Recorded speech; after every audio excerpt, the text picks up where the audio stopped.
Alrighty, lower the music. All right. Well, hello everybody. Welcome to Sports Goofs number 180. I'm Francisco here, joined by my good buddy Charles. We're here, and I'm tired. It's Tuesday. It's only Tuesday, and I'm already tired. Tired of work, tired of lots of things, but not tired of sports, Charles, because it's been a very, very interesting week of sports. There's some things going down. I'm tired of sports. I don't know what you're talking about. You're tired of sports, Charles? What are you talking about? What are you tired about? What's getting your ire that's making you so tired? I'm just tired of incompetency, right? Remember when there was in the craze of the late 90s, early 2000s, sports for, things for dummies, those kind of books, internet for dummies, everything for dummies. Can't we have a coaching for dummies? I think that would give a little bit of prediction. And it's not just one. Yeah. Not just two, but many coaches. Some that aren't even my own coaches. Because remember, for baseball, the game is over for me. But I need to find something that's going to make me want to watch baseball in the playoffs. If we're not seeing that. Football, you'll see what I'm talking about with the incompetencies. College football, you'll definitely see it. So, the world, it's great. We call everybody idiots without realizing most of the time that we're idiots ourselves. And we are. Let's be humble about it, right? We're not. Indeed. Our shit does stink, and it stinks very badly half the time. But when it comes... That's your one. You got one. That's my one. Thank you.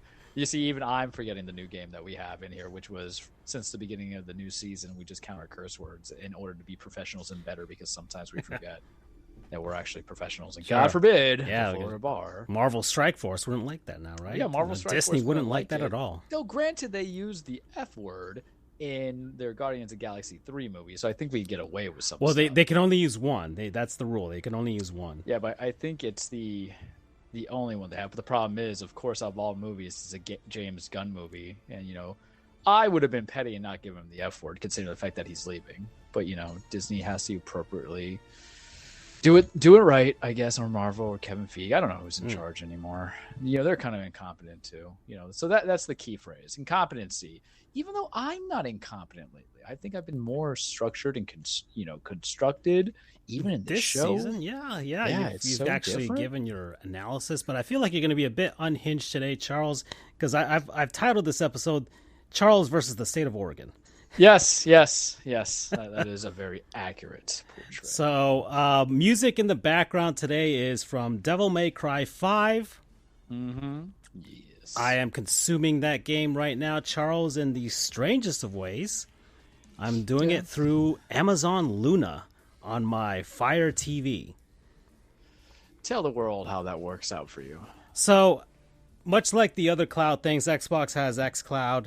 There's NVIDIA GeForce Now, which I've used a bit, but it's kind of weird and wonky. And then, God bless anybody who bought Google Stadia. Doug got Google Stadia before he got his Xbox Series X. Bless him for just thinking that Google can actually produce anything aside from a good browser, because you don't do the Google phones, even though my mother likes her Pixel, but it's not my cup of tea. It just looks like a very bulky phone. And then the minute they say we're going to do Stadia, I'm like, yeah, but why? So now you're doing Amazon Luna. So, well, it wasn't I really wasn't looking for it. So I was just kind of messing around. I'm trying to get across the bridge, right? I'm trying to make it to October 17th. That's when Sonic Superstars comes out. Mm-hmm. Then 3 days later, Super Mario Wonder comes out. What a packed month for gaming, kids. Yeah, I have a feeling that I'm going to beat Sonic Superstars within those 3 days before Mario comes out. So it works out pretty nicely for me. I'll probably inhale both of those games. And then we'll see what happens after that. I really don't have a plan for afterwards, to be honest. I wasn't really planning for this. And the bridge was supposed to get me through. I was going to do Metal Gear Solid 2. Haven't really done that. Work and other things have gotten in the way. Hockey's starting. We got to talk about that because opening night is tonight. It's already started, actually. The Lightning and the Predators opened up today. Is this the season? Is this the season where I finally just go all consumed into hockey after 5 years? But you're not getting NHL 24 because I've already sent you the review by Roy, and he's Roy Bellamy, and he's Well, been very, very vocal since about. we don't have Mr. Righteous Andrew here, I can state my position about NHL 24. I didn't play NHL 24, 22, 23, Okay. 21, so I technically get the free pass. Fair. It would be your first experience. You wouldn't really have Since NHL any 12? basis. Yeah, you wouldn't have much of a basis to go on as to what exactly a hockey game should probably look and feel and control like. And for those who aren't into it, this all started because about a year ago, nearly this time, maybe, or like 10 months ago, I said, hey, Yeah. NHL 23 is on sale. And then that was in the private chat. And then Andrew brought it up, saying, don't do it. You're better off doing this. And I'm like, yeah, but this is the newer one, newer rosters. I don't know any of the players, really. I can name maybe 10 to 15, right? And they happen to be majority on both y'all's teams. Probably. And the guys who I did know actually retired. A lot of them from the Boston Bruins. Mario right? Lemieux. Yeah. And so I'm like, there goes my clout with my Canucks, man. Wayne Gretzky. Yeah, right. It was like, Gordie Howe, right? He's still playing. There you go. That's Mr. Hockey. I do that to my father sometimes because my father's not a big sports guy, And I just go to him like, yeah, Tom playing. He's still playing for the Browns. He's like, the Browns? I'm like, yeah, the Browns. And I'll just purposely mess with him. Your dad's like, they moved to Baltimore, right? Yeah.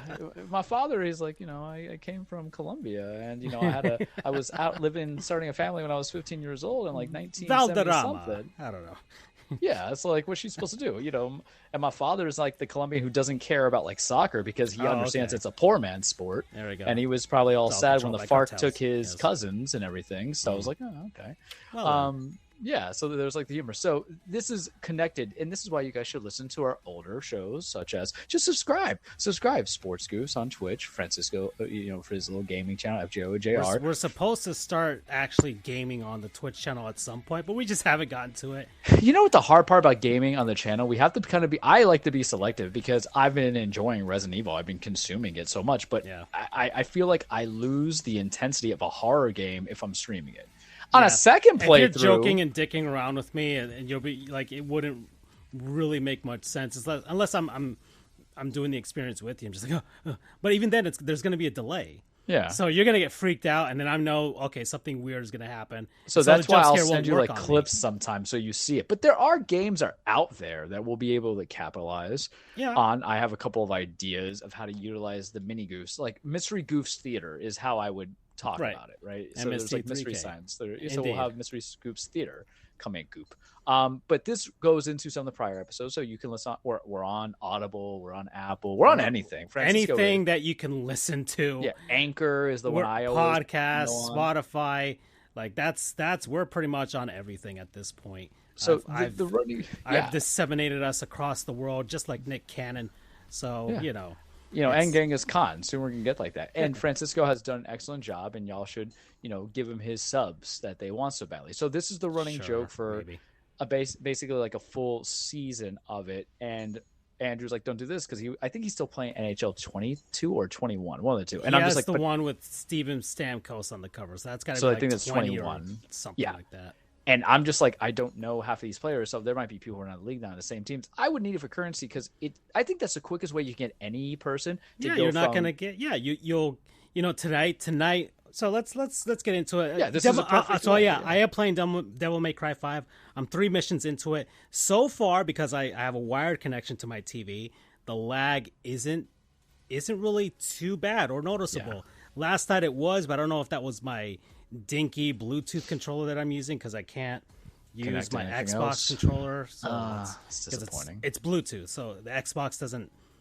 At least the one that I have doesn't use Bluetooth. It has its own proprietary thing, and it's like, so I have to either buy a new cheap, whatever controller, or I think the new Xbox Series X controllers, which I send you a lot of links on. Yeah, they are Bluetooth, and I think the Elite 2 is discounted to like $80 now, so I might bite on one of those just to have a second controller. Plus, I could have a second controller for anybody that even does go into my lair, and so that's fine.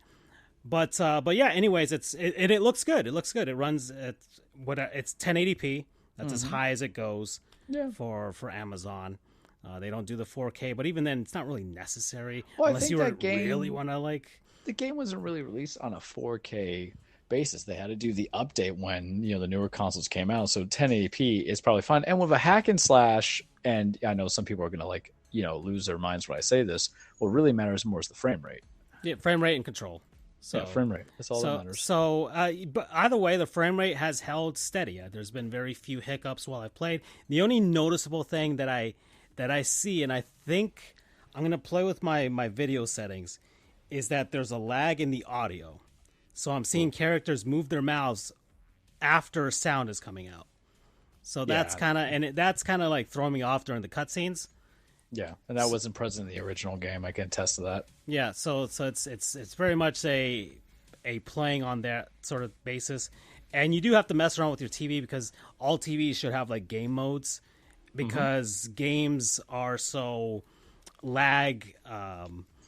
You need to cut down the lag, right? So all the fancy doodads that you put with the TV, like motion blurring, all that type of stuff, that actually slows down things. And you when you'll notice, you'll play games, it will look, or it'll control really weird. You'll notice that there's a lot of lag between your inputs and that's because you have to turn off all that stuff. Don't worry, the video game console will do all the fancy doodads for you if you've got the TV for it and you've got the console for it.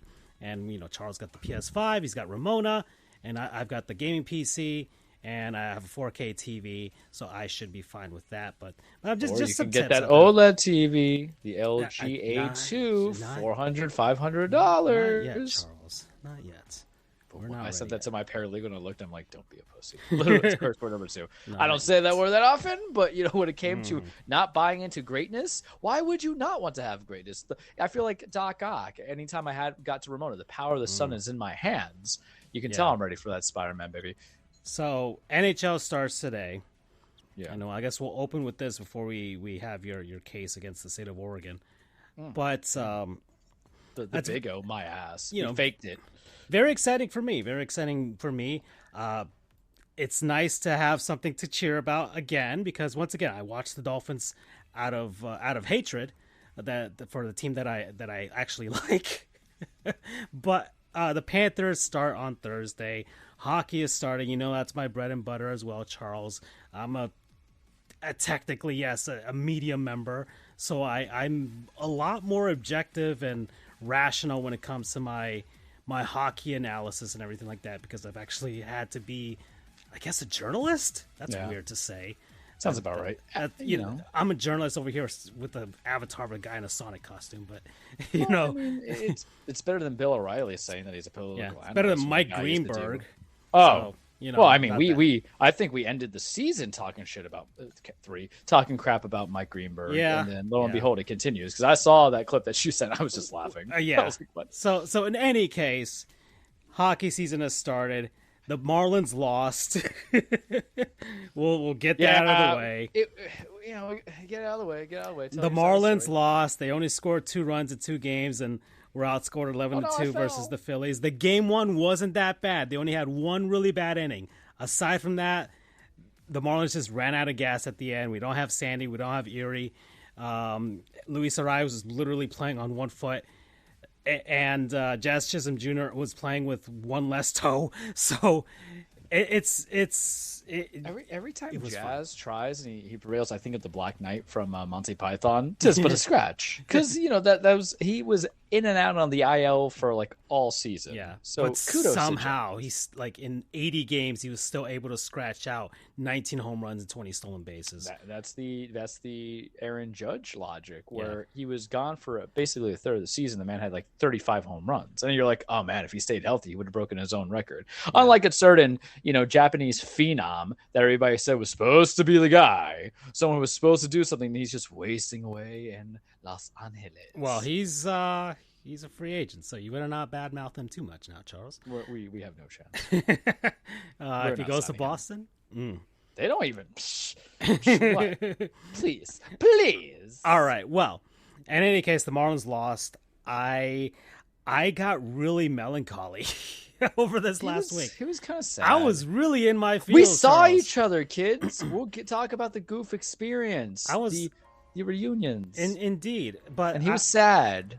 I was legitimately very sad that the Marlins lost. Not because I was thinking, we should have won the World Series. That was nowhere near my mind. this team was not going to run the table like the Heat and the Panthers did. But this has been a very good baseball season for me, financially, emotionally, social media clout wise, if you want to say that too. I feel like I've a lot of people followed me, and I'm very grateful and appreciative of all those people that saw my stuff with the Marlins and hang out, like take my parents to a game and everything like that. Like, I mean, I love the Marlins. They're my first and my number one favorite team, and so. Having finally connected with them in this sort of capacity it was like, oh man, it was sad to see the end. Not that I was crying or anything like that, but it was just like, oh man, this is really over. And I didn't feel that way with the Panthers losing or the Heat losing, which was, I think that was more out of exhaustion. We were just too emotionally taxed by that point. Mm-hmm. So with the Marlins, it's just like, oh man, this is, oh well, I guess 5-6 months from now we'll get back to this now, but hockey season. And there's a lot of stuff happening, Charles, with this season. Opening night, the Lightning and the Predators starting out. I don't know why that game in particular was what the NHL chose, but that's what they chose. They have a triple header with ESPN tonight. Can I make a Champa Bay joke? Is that what it is? From all the projections, a lot of people are not picking the Lightning to do much of to not go very far. Right, I think now. The ESPN, which I don't give much clout to, but I think I'll give clout to their hockey analyst, because who on there actually speaks about hockey? You have to actually be an analyst. And shout out to Barry Melrose. He's out. Parkinson's, right? Parkinson's. He's been ESPN's actual hockey guy for like ever, because there was a very long time where ESPN would not talk about hockey at all, and they just trot him out as a token hockey analyst. But he's been in the broadcast game and the analyst game for a long time, and it's pretty sad to see. But so does that mean I'm stuck with Stephen A. Smith making an attempt to talk about a sport that he knows nothing about? I'm saying, I agree. I agree with you. And then like they had Get Up, they had PK Subban on there because hey, look, mind you, PK Subban's really good on TV, and having him on ESPN is actually a good pickup. But even I know who PK is, so that's something good. So having him do an actual segment on that show was actually nice to see. And we'll see. We'll see if ESPN actually cares about hockey, because they sure as hell didn't give a damn about baseball with the wild card round, and that was a big criticism there. But I think they had no games, right? They had all the games. Did they? I have not watched the divisional series. Yeah, any of it. Not the division series, the wild card round. ESPN had the entire wild card round, and they didn't even care about it. May I just comment real quickly on the wild card thing? I was right about everything. AL East, my ass. I feel good about myself. There you go. That's all I got to say. That's 5. Man, I'm off to a bad start with my cursing. Can I keep it with kids? Well, so I feel like it's not going to get any better. Maybe. The subject matter. But the one thing I want to touch upon with what I saw on ESPN to bring it all together without losing my mind, I'm very focused today. They had the Canes, the Carolina. What the hell am I talking about? Bunch of jerks. Carolina Hurricanes. Yeah, Carolina. Right? That's their name? Yes. Yeah, they had them as projected winners for some reason. I don't know anybody on that team because, I have yet to be able to pick up NHL 24, but maybe they'll change. Well, if they had crossplay, I would have picked it up with you, but... I think I can project it into the show. Mind you, I wouldn't pay price for it, but do you give me weeks of because I didn't want to do wrestling today. I watched the pay-per-view, so if I did that, but I did hockey, I think you want to grab the PS4 version. You can play with me. What? Yeah. So I do. Oh, I fell and I died. Damn it! That would be the only way for us to play. Is if you got the PS4 version, I got the Xbox One. I do buy. I can't believe I got limited. I do buy some PS4 games if they have free PS5 upgrades, or I doubt it. I doubt ESPN would do that. Or if they have at least the 4K. Unlockings of certain things, like if they go to the booster frame. Yeah. Like Resident Evil 3 did that.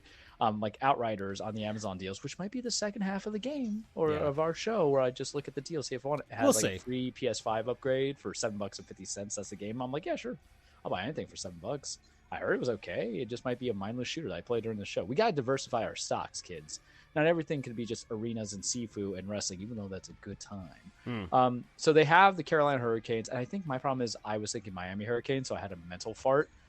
I was like, no, not yet, Charles. You can't unleash that petty yet. But that is who I think ESPN had projected to be carrying home the Stanley Cup this year. Is this accurate to you? You, Mr. I mean, they're teach very... me, Mr. Miyagi. So, I guess I'll run down this list. I think Money Puck always does their playoff odds, so I'm going to go run down this list, and I'll actually go from bottom to top, and then we'll go from there. This might as well be my hockey preview. I always give a winner at the end of it, anyways.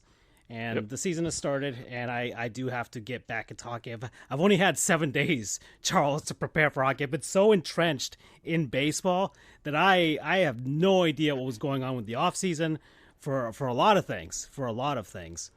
And I am trying to catch up because eventually people are going to want to talk to me about hockey, and I actually need to know what I'm talking about for once. And why? Because he is Panther historian. So follow him on the Twitter. At JOGR, Panthers historian, Marlins historian if you're feeling nostalgic.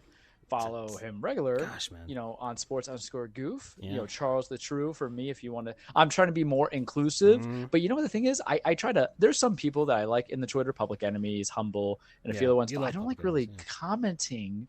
You know what I mean? I just like to see other stuff sent to you guys, but it's like I feel like that's engagement because it's worked before in the past somehow. Yeah. And I'm just like, but it makes me feel icky because, as I always tell, my belief in social media is no one cares about my opinions, nor should they ever. And I don't utilize it, whether it be, and I don't do really Facebook. I don't know when was the last time I did a post, years ago, same. Twitter and stuff like that. I'm like, because I don't think people care. I just use a lot of social media to know when the birthdays are, if I can see cool little things or get memes. I think you just bare minimum retweets. A lot of people just do that. And then Andrew's damp frijoles, we're trying to convince Sweet Andrew to, even with his obligations, put some bullet points or maybe some thought process under the Goofs. Yeah. So it's Andrew's voice, Andrew's segment. Because let's be real here, I'm always angry or apathetic when it comes to college football. You're very apathetic, despite being ranked in the 5. No go Canes. Raising Canes is better right now than Miami Hurricanes, but we need that enthusiasm, right? No, don't die. But continue. Well, I had to put the shilling for us before we could put the shilling for anything else. Indeed, but I'm trying to catch up with a lot of stuff, and I'm just gonna run by the list, and a lot of these make sense when I'm going up and down these projections, but I won't be able to in depth tell you why. That's fun. That's actually the fun ones. Exactly. So, bottom of the list, I'm just going to go by the list of who's going to win the Stanley Cup, right? Okay. So they've got the projections. Give me your final four. I'm going to go all 32 teams, right? Right. It won't be that long. We're at 23 minutes. We should be good. So, and actually, that's just something I should put on the screen. Actually, this is like a thing that I probably should do, right? That's probably a thing because we're not just in audio format. We're also video. And we've done that for years now, and a lot of people don't do this type of stuff, and you know what, I do, and that's how I differentiate our show from other people's shows, because we do all this silly stuff on the side as well. So let's go back to here, their projections. Let's see, that should be like their first thing that they've got up here. Where is that? Playoff odds. There we go. Alrighty, there we go. There's the list there. So. And they have this great circle graph here to kind of give you a clue as to where everybody stands for, making the playoffs, making past the first round, second, third, Stanley Cup final. And bottom of the list, Charles, are the San Jose Sharks. Trash. Yeah, the Sharks are going through a very lengthy and painful rebuild right now. Erik Karlsson has finally been dealt to the Pittsburgh Penguins. I know him too. Yes, well, you should know him. I have to tell he's on Pittsburgh. You should know him. He is in Pittsburgh, and he's part of that ensemble in Pittsburgh that I'll get to. But the San Jose Sharks, long painful rebuild right now. It's probably their first in quite a long while. They've been some of the more consistent teams in the NHL with regards to actually making the playoffs and having some good contenders, but never actually being able to get something done. But Vegas Knights were the ones who won last Stanley Cup, right? Yes, they did. Look at that. It's amazing how quickly, it was only 6 months ago, and then I can remember, but then realize, damn, that's a short period of time. Yeah. So San Jose, they'll be bad. They'll try and tank, try and win that draft lottery, guys. The Columbus Blue Jackets. So I already talked about the Blue Jackets. That was one thing in the offseason I did talk about on this show before we we got to hear was the whole debacle with Mike Babcock. And I remember that. And regardless, the Jackets were not going to be a good team. And Mike Babcock is probably not the best guy to have on a rebuilding hockey team with a bunch of young players taking their phones and looking at their hidden folder. Yeah, he's like, what's that there, fella? What's that angle? Yeah. If you're gonna send it, you gotta make sure you got the right angle, else it looks a little too small. Oh man, he's got Mike Babcock is in his name, so Mike Babcock's being the Johnny Sins of like coach porn. Fantastic. Oh man, the Montreal Canadiens, they are also projected to be bad. They are finished last in the Atlantic Division last season. They're going through a rebuild as well. It's going to take a bit for Montreal to get back into it. The Philadelphia Flyers, so Torts is out. He's gone. The Flyers are also mired in a rebuild that they don't want to be in, but they're going to be in it. Have they really been like in a rebuild for like 4 years though? Feels like it. Yeah, they've been mired in it. They've been trying to find ways to kind of get out of it, but it's going to take a bit. The Flyers they had a nice time period of contention, but it's time. The Arizona Coyotes, who are in a perpetual rebuild. As we all know, they don't have a home arena, and they play at a college arena right now with only 5,000 seats, and we don't know what's going to happen in Arizona, where they're going to be, if they're going to stay, if they're going to move. It affects everything and that they're not do. the ones who got Connor Bedard, right? And they did not get Connor Bedard, which would have been really helpful for a team like this. But unfortunately, the NHL is a bit rigged. Yes. You see, this is 5 years of me learning it, getting it, and soon all I need is a name, baby. You I just feel realize that the league is just as rigged as the NFL and the NBA. And the college football. That was a fumble. All right, the Anaheim Ducks. I think people thought that they would be a little further along with their rebuild last season, but it didn't turn out that way. But they've got Zegras, who was on the cover of the NHL 23 last year, along with Sarah Nurse, and was a Woman Crush Wednesday for me. And in any case, the Ducks are still mired in a rebuild. If those young players can stay healthy, can progress, maybe they can surprise people, but but they're still very much not there yet. The Chicago Blackhawks. Now they got Connor Bedard. We're going to see what he does. Everybody's hyping him up, saying he's the next big thing since Connor McDavid. All right, two guys named Connor, and That's what I think I also get confused sometimes. Yeah, but in any case, we'll see how the Blackhawks do. They're going through the big rebuild as well, and people were mad at them for winning the draft lottery, especially given things that came to light, but that has nothing to do with Connor Bedard.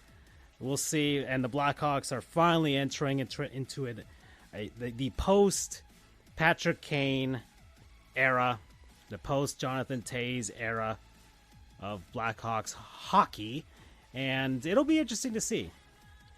Now, further down this list are the Washington Capitals, Charles. So you mean my boy so Ovechkin. Yes. Alex Ovechkin. But he's near 40 though. It's time to be in the hell. He's got at least 2 to 3 more seasons to try and break Wayne Gretzky's all-time goals record. He's been, for the most part, healthy his entire career. And the Capitals they're not rebuilding. I can't say that they're rebuilding with a guy like Ovechkin. They still got Backstrom and those guys. But it's very much the twilight years of your beloved Yankees, Charles, around 2012, 2013. Mm-hmm. You know, that weird time period where Jeter was near 40 and, Mariano retires and A-Rod is also can't inject unceremoniously kept out. Yeah, and it can't inject into his bum hole and can't get healthy because of it. So there you go. That's kind of where the Capitals are right now.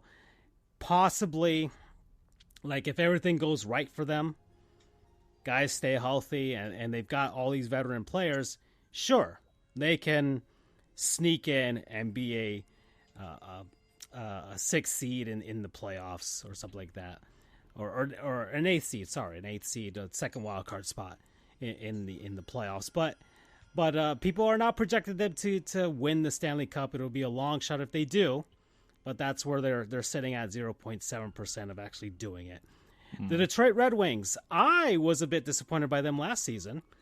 I thought they were further along in the rebuild, but I guess they aren't. They're still going through a lot of growing pains with that young core, and Steve Yzerman trying to work whatever magic he had in Tampa up in Detroit, so they're still a ways off.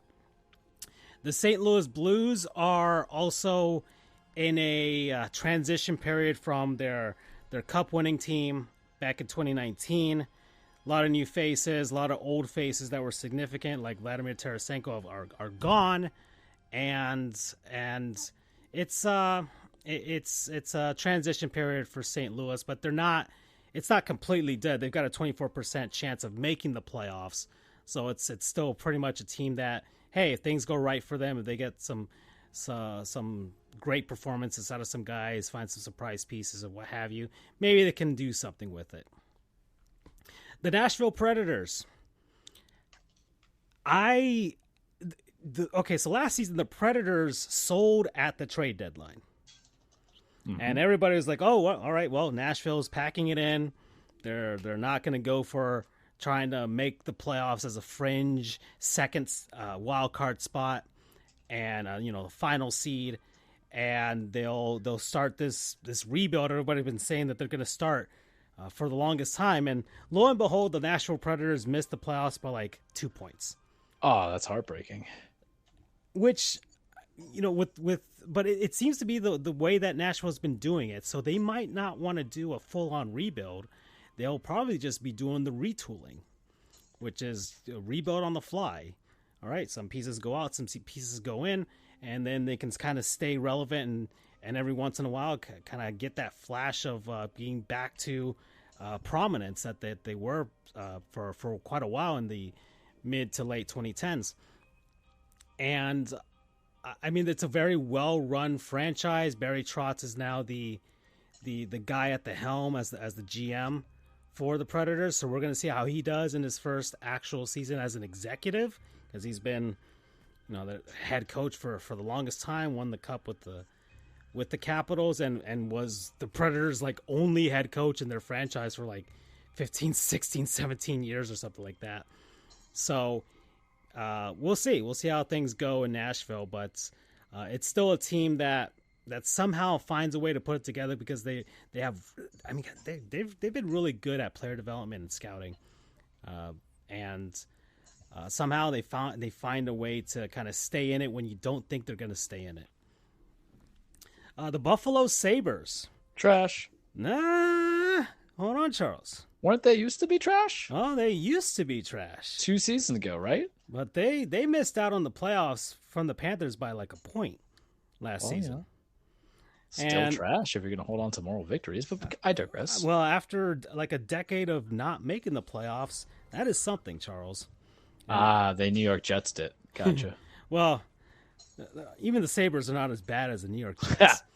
We gotcha. So in any case, the Buffalo Sabres, they look really good to me, and I find that if they somehow build upon their performance from last season, I could see a very big jump for Buffalo. A lot, and it's not. This projection has them at 40% making the playoffs, but I've seen a lot of other analysts' lists of playoff projections, and a lot of them have the Buffalo Sabres not just as a first wild card or the second wild card. Some people are saying that they might even take one of those 2 divisional spots. Not they don't project them to win the division, but they could see them making a run at the 3rd seed in the division as a playoff spot. And I think I've seen one with the 2nd seed. I'm like, whoa, that's even more impressive. But Buffalo's finally on the right track after quite a while with Tage Thompson and all those guys. Like they've put together a good team, and they scared me last season because they almost took it from the Panthers. And And I think that'll make them even more dangerous because they saw what happened. Like, we missed the playoffs at one point. The Panthers ran the table and almost won the whole damn thing. Maybe. Is that one for me? Is damn? Yes. Fine. No, I'm not counting damn. Okay, fine. We don't even say it that much. I'm not counting it. God says damn, so why can't we say damn? Yeah. and yeah, I think Buffalo, I could see them as one of those two wildcard spots. I can't place them at a third or second division seed unless the division's not that great. But I can see them at as one of those spots and making that actual step going forward. Next is the Ottawa Senators, another team that's been trying to get back to where they were. They had that surprise appearance in 2017 in the Eastern Conference Finals, but ever since then, it's just been a long rebuild. Their owner died. They're on the sellers market now for new ownership and everything like that. I don't know what the heck happened with Ron Reynolds. I don't know what's going on. I haven't really been paying attention to it. But the Ottawa Senators are also on the right track. They've got Matthew Tkachuk's brother, Brady Tkachuk, on the team. And is he good like Matthew, or is he just okay? He's not as good as Matthew, but I think Matthew is the older of the two brothers. But still got those genes. And he's also a good player. And Ottawa did take a step forward as well last season. So the Atlantic Division, if you're looking at it, got better last season, so they should be better this season. Really, the only two teams that are not, I wouldn't say are legitimately good, are the Detroit Red Wings and Montreal. But Ottawa should be there. I mean, I think Buffalo's more ahead of them than Ottawa, but this projection has them at 46.9%. I have to look at their offseason pickups. I haven't really taken a look at what's going on with a lot of these teams with their pickups, but I saw that I saw what Ottawa was last season. It was a team that's once again much like Buffalo. They're finally in that right direction. They've got some great pieces, and if they surround them with more good pieces, then I could say, hey, all right, so that 46% kind of justifies that. Vancouver. So, Western Conference is going to be a bit tougher for me because I cheer for an Eastern Conference team.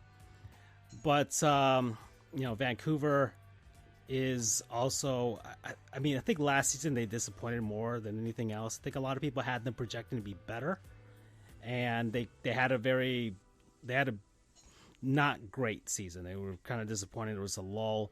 I don't know if they were hit by injuries, but regardless, I think they're kind of 47.4%.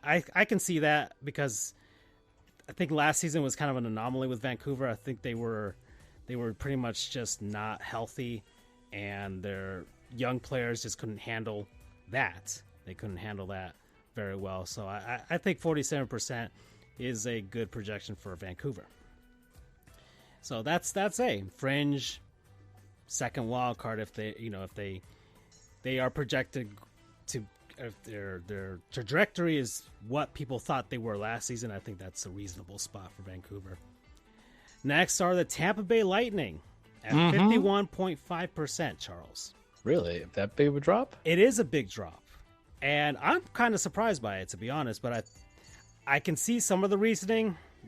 Years and years of long playoff runs. Team is starting to dull out. Vasilevsky's already injured for the Lightning to start out, and you're one of the top goaltender in probably the entire league is out. That's a huge hurdle right there. And it's not that he's out. It's just that he's injured. They've had these long playoff runs. The man is beaten up a bit, right? Mm-hmm. They went to the finals of the Eastern Conference, correct? Yeah, and they've juggled around cap hell for quite a while, circumvented it any sort of way you want with long-term IR, and I'm not going to let Andrew get away with that. So, but regardless, I can see why the projections are pretty low. I wouldn't have them at 51%. I'd have them higher. Yeah, I think if you're being consistent and you have You're consistent, yes. that kind of build up, you got to at least call it a 60 to 70%. Exactly. I can't see how 51% is that projection with the experience the team has had, and I can't say that the Atlantic Division is any significantly better than they were last season because Tampa Bay won the third seed in that division. So I don't know. I don't know why people are having them there because I've seen other analysts with their projections. It's well, they see the Lightning kind of. I've seen a lot of them having them pretty low as like a first or second wild card spot. Maybe they lost somebody from free agency. I mean, they've lost a lot of pieces because of the cap hell. Yeah, the cap hell, or guys just moving on to other teams and what have you, or a retirement. But I can't see why it's that big of a drop aside from that, especially with a team that scouts very well, has a pretty good farm system. Plus, Cooper's a good coach. And John Cooper is a good coach, and I don't really agree with that low of a projection for Tampa. Ooh, you should say I respectfully dissent. Andrew would get a kick out of that. Ugh. That's something we saw often in law school, kids. And let's say I didn't cry no tears when someone, a Supreme Court justice, did not exist after some period of time. All I gotta say. All right, the New York Islanders at 55.9%. I think that's very respectable. They won the fourth seed in the division in the Eastern Conference. Not the fourth seed, the first wild card spot. I'm sorry, in the Eastern Conference last season.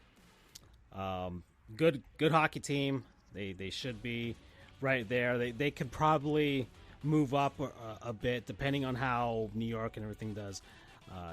If one of those teams in the Metro Division kind of messes up, I could see the Islanders kind of picking at them and taking the third seed in the Metro Division. But 55.9%, they were the first wild card last season. It's a good hockey team. Good hockey team that can do some things, can catch a spark if they can, and surprise people with a higher seeded spot. The Seattle Kraken at 56%. Kraken-lacken. They are second full season. Yeah, this is the third season coming in now. Okay, third. Third they were season. Bad the first year, average last year, right? They were an expansion team the first year, and then the last year they made the playoffs for the first time, made it past the first round. I feel like this is summer reading, and your teacher's like, all right, what do you remember? I'm like, I remember things. Yeah. Huck Finn. Yeah. And, okay. They're just running it back. We'll see what happens. They're opening tonight against the Vegas Golden Knights, who are lifting their banner, and they have the outdoor game later on in the season at Safeco or T-Mobile, whatever the Mariners call it now. So that'll be interesting to see. Minnesota, 59.1%. So this is a bit of a drop-off. I can't tell you if the Wilds were good or bad last year. You guys never mentioned them a lot, and that could be because they're a Western team. Yeah, Western Conference. So I think that's one thing I want to do better is getting to know the Western Conference teams. They were, and this is off the top of my head, I think they were the third seed in the Central Division, behind Dallas and Colorado. And that's as much as I can remember from Minnesota. I forgot what they did in the playoffs, to be honest. I think they were eliminated in the first round, for as far as I can remember. But anyways, next, the Pittsburgh Penguins, 60.6%. All right. This is an old. They didn't make it last year, right? They did not make it, Charles. Look at that! I read my books, teacher. They pooped the bed in the final game of the season. The Panthers and the Penguins, and the Penguins, all they needed to do was win a game versus the Chicago Blackhawks, who were one of the worst teams in the league, and they lost. They lost outright. I think they got shut out. I think if I can remember. And the Panthers snuck in and made it to the playoffs, and look what happened. So the Penguins, they come in and they get Kyle Dubas from the Toronto Maple Leafs to head their hockey operations now. So that man's now in charge. They got rid of a lot of guys. Ron Hextall and a bunch of people from the front office. They're like, get these guys, get this trash out of here. And now Dubas is in charge. and he got Erik Karlsson, the big trade over the offseason. And the Penguins have a lot of older players now. Sidney Crosby and Evgeny Malkin and Chris Letang and now Erik Karlsson. So 60.6%, that makes sense. Hopefully, you would think guys don't get injured because as great as Karlsson has been, he's been injured. He's been injured quite a bit over the last few seasons, but last season he was healthy and he was great. And Malkin and Crosby, the same thing, right? Those guys all healthy. That's an all-star team right there. Mm-hmm. For now. I mean, Sidney's what, 35, 36 now? Sidney is, 36 years old. Malkin is, I think, 37. And Karlsson is also in his mid-30s, I think, so or early 30s. But regardless, it's just a bunch of older players and good team if everything goes right and they're all healthy.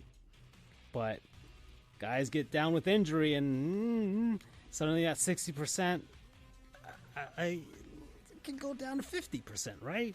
Especially if you lose a guy like Crosby, who is, man, when I see Crosby, I've seen Crosby because my brother-in-law is a Penguins fan. Mm-hmm. So I've seen a lot of Panthers-Penguins games. I mean, he was the poster child for NHL for me in the casuals for such a long time, and then became the poster child for, concussions because even we know that stuff. Yeah, I got brain scrambled around. Yeah, but I see Crosby is probably the smartest player I've ever seen play on the ice. He's got finesse, and I will say I've watched some of his stuff when they went to the Stanley Cup a couple times. Obviously, that was the availability that you could watch him in. If you see him in person, it's not just whether he scores goals or anything like. It's just he's always in the right place all the time. He's very rarely ever in the wrong place. He's always in a spot where he can make a play and make something happen. So when he's out on the ice, I notice him because he's always someplace where, all right, you can feed him the puck and he can take the shot, or he's going to feed the puck to somebody else. He's always in the right spot, and he is the smartest player I've ever seen. He's got the best eyes. Like, he is legitimately the best one. And have I seen Connor McDavid in person? Maybe I haven't. But Crosby, yeah, that's the best one. All right, that's enough personal stuff with me. The Calgary Flames, 63.2%. Last season, incredibly disappointing for them. But despite that, they still mustered up like 93 points. And Jonathan Huberdeau is going to have a bounce-back season, I think.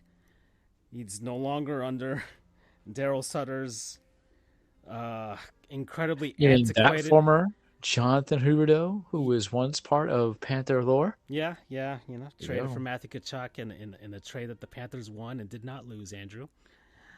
And Huberdeau should have a bounce back season. He's no longer under Daryl Sutter's antiquated style of hockey, so it should open up with the offense in Calgary. It's not a bad team. They probably shouldn't have been as bad as they were last season. Mackenzie Weegar is a fantastic defenseman as well. That's one of the pieces that the Panthers also had to give up for Tkachuk, but it should work out for Calgary this season now with the new coach and everything like that. I don't know who they hired. I have to remember at some point, but Huberdeau should have a bounce back season. Calgary should be good to go. I can't see that team missing the playoffs again. They have too much talent to not make the playoffs. So that's 63.2%. The only thing that can get in the way is themselves. All right, that's all that I could say about that. They can't. Don't be the Tennessee Titans, Calgary. Come on, that's true, Charles. Come on now. No, they're the only team that can get in the way of themselves.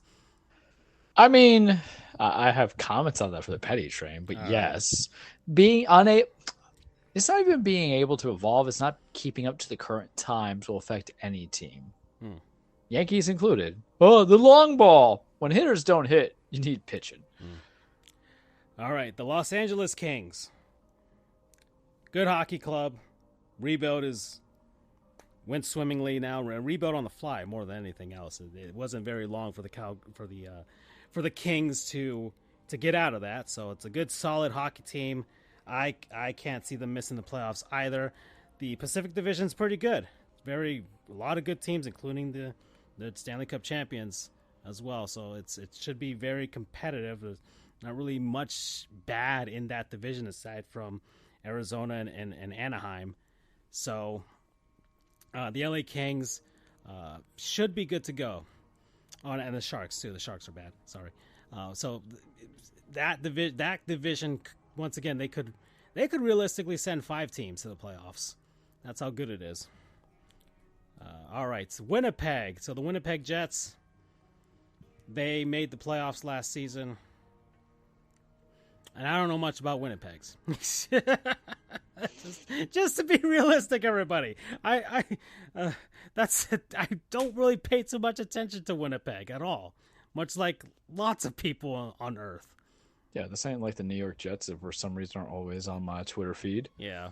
Let's see Mike Greenberg cover the Winnipeg Jets for once. All right. The New York Rangers. Good hockey club. What can I say? That's a good hockey club. Once again, they were going to bring out a very good team that could win the division if everything goes right. They weren't that far away from actually winning it. It's very competitive at the top of the Metro Division between them and New Jersey and Carolina.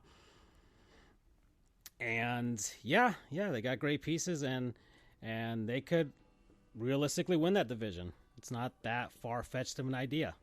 71.4% of making the playoffs is basically like, hey, you should get in unless something goes horrendously wrong with injuries, but you should get in. The Florida Panthers. All right, here we go. 72.4% people are projecting us to make the playoffs. I've seen a lot of analysts with their lists. Some have the Panthers not that high. Okay, but what about a Francisco list? Well, we'll get there, Charles. But I just want to, I'll give reasonings why. But you are a real analyst. I know. He is a real thing. He's corporeal. So I think a lot of the projections for why people are having them very low in comparison here they're projecting the Panthers to get 100 points, which should get them one of the top 3 spots in the division. And I've seen a lot of analysts with that for the Panthers, but I've seen a lot of people with the Panthers at first or second wildcard spot. And I can agree with those people that have them pretty low. Mm-hmm. I don't know if the Panthers will get 100 points this season. And my reasoning is because of injuries. The Panthers still are, for the most part, I think everybody's, for the most part, pretty healthy going into the season.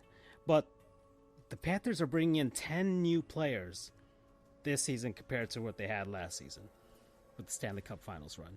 But the most important side of that, Charles, is the defense. All the defensemen that they've brought in. We've lost Radko Gudas. He's no longer with us. So we don't have that edge like compared to before, but I think the guys that are on the team are good enough.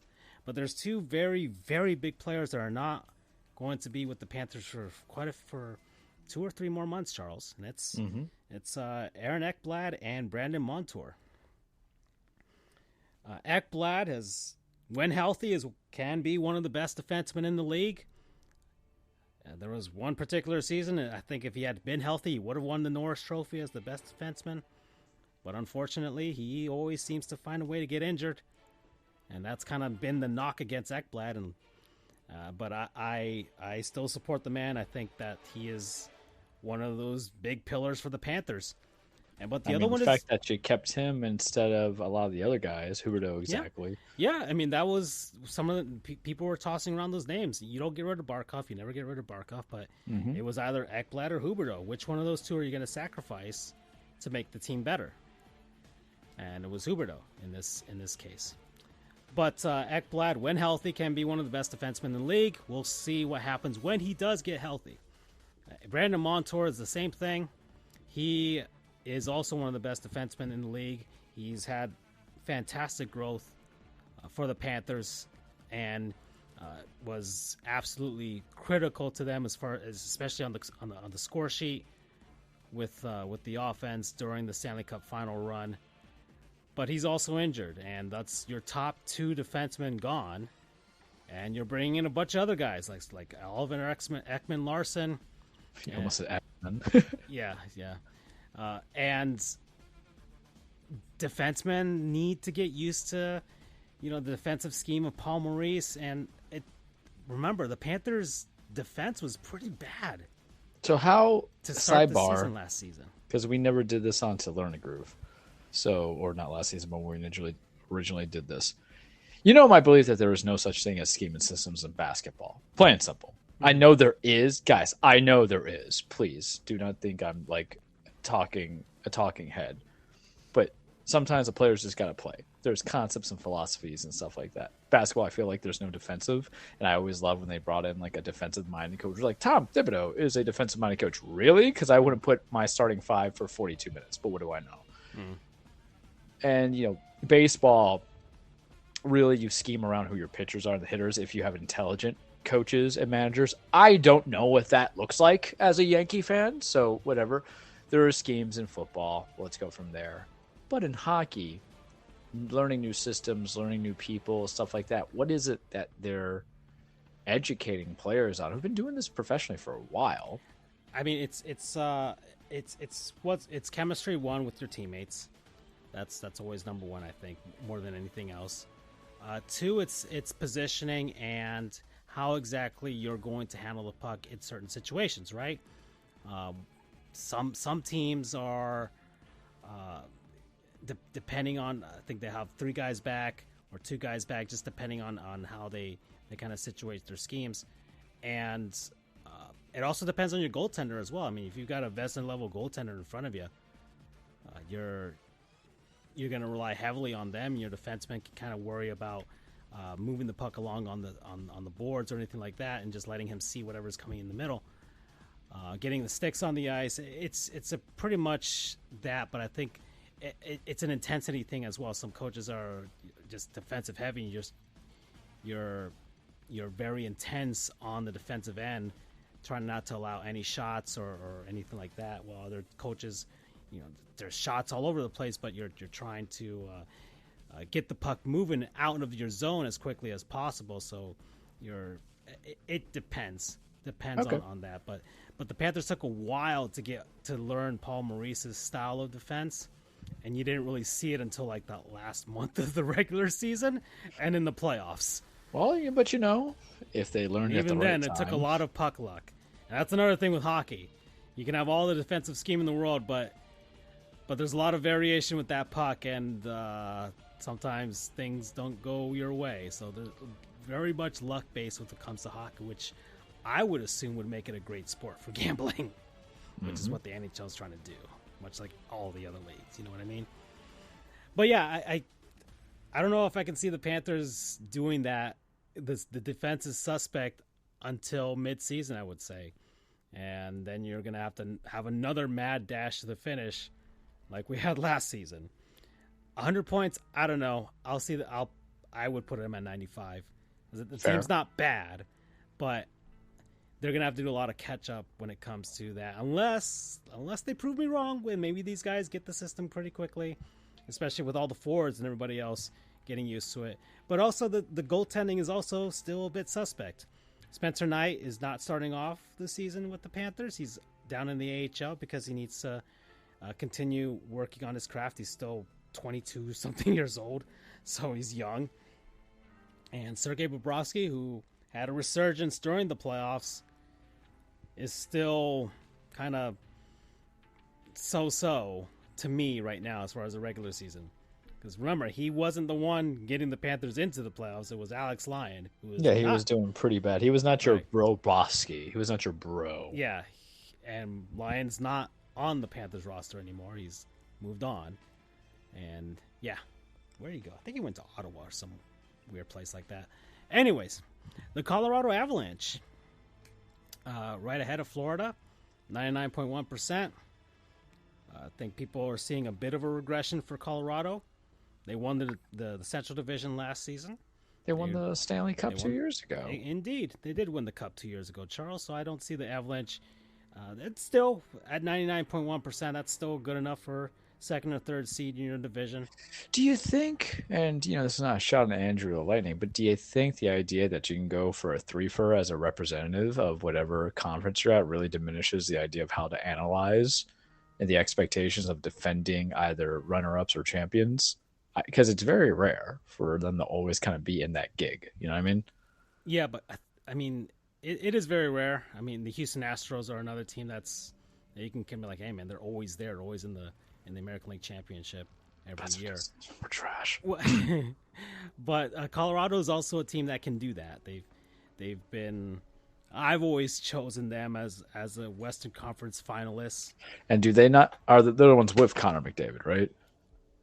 No, they're not. No, who do they have? They have Nathan McKinnon. McKinnon, all right. Getting your Connors and your Max confused, and I know. Listen, that thing that just sent me about Connor the Finnish pronunciations. Yes, the Finnish. If that's only a great video. So, for those who are new to the show, the running joke is that even though I'm an attorney, even though I'm actually eloquent when I speak, surprisingly, and even though I have a last name that for some is difficult to pronounce, I just butcher a lot of names, especially if it's my first time pronouncing it without even hearing it phonetically.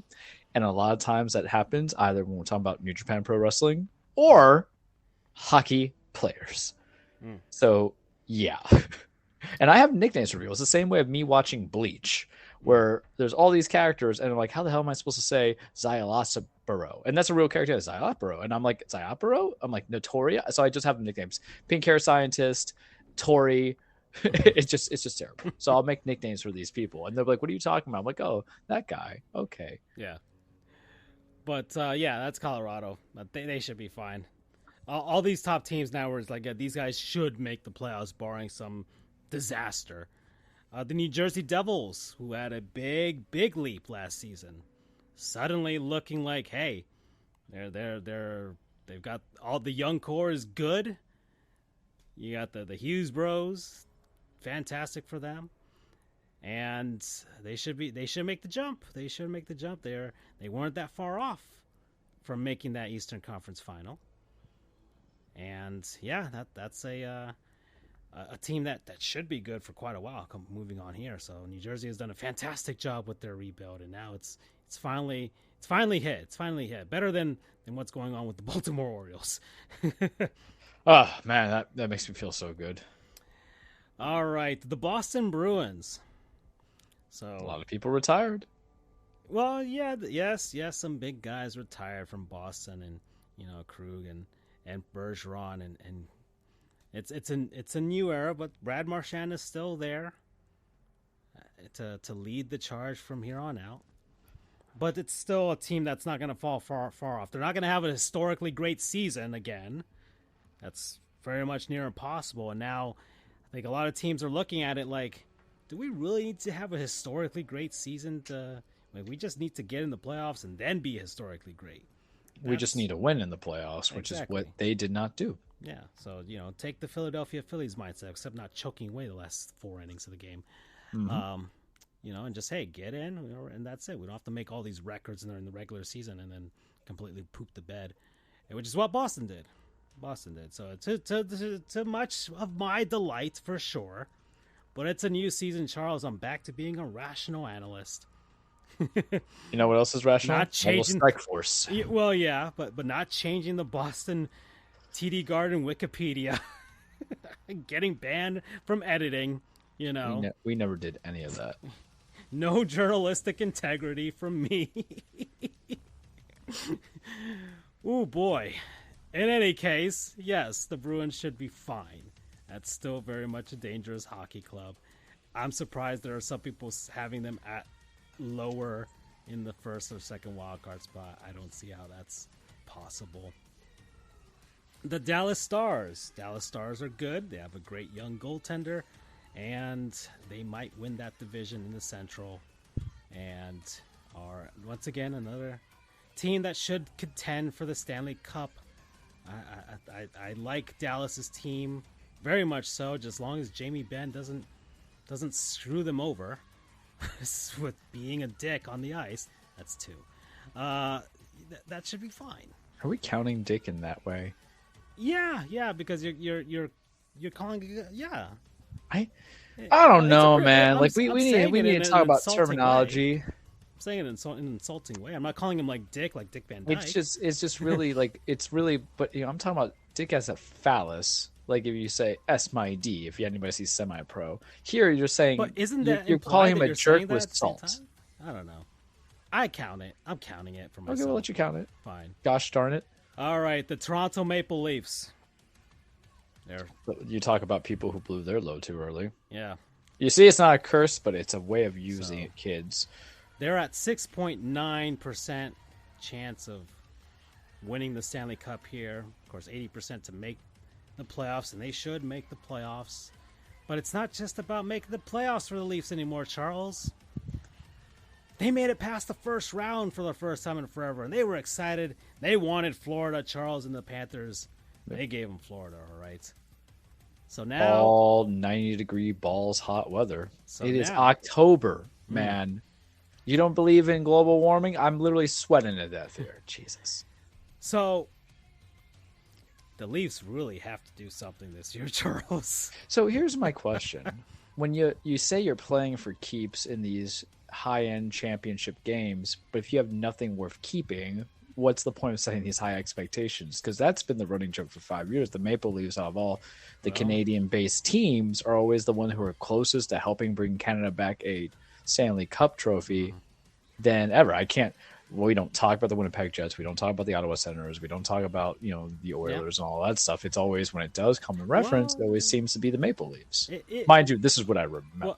Well, it is the Leafs and the Oilers. The Oilers, because legitimately with those two superstars that they've got, should, and the Leafs because with the team that they've built, they should actually make it past the first round more than once in 20 years.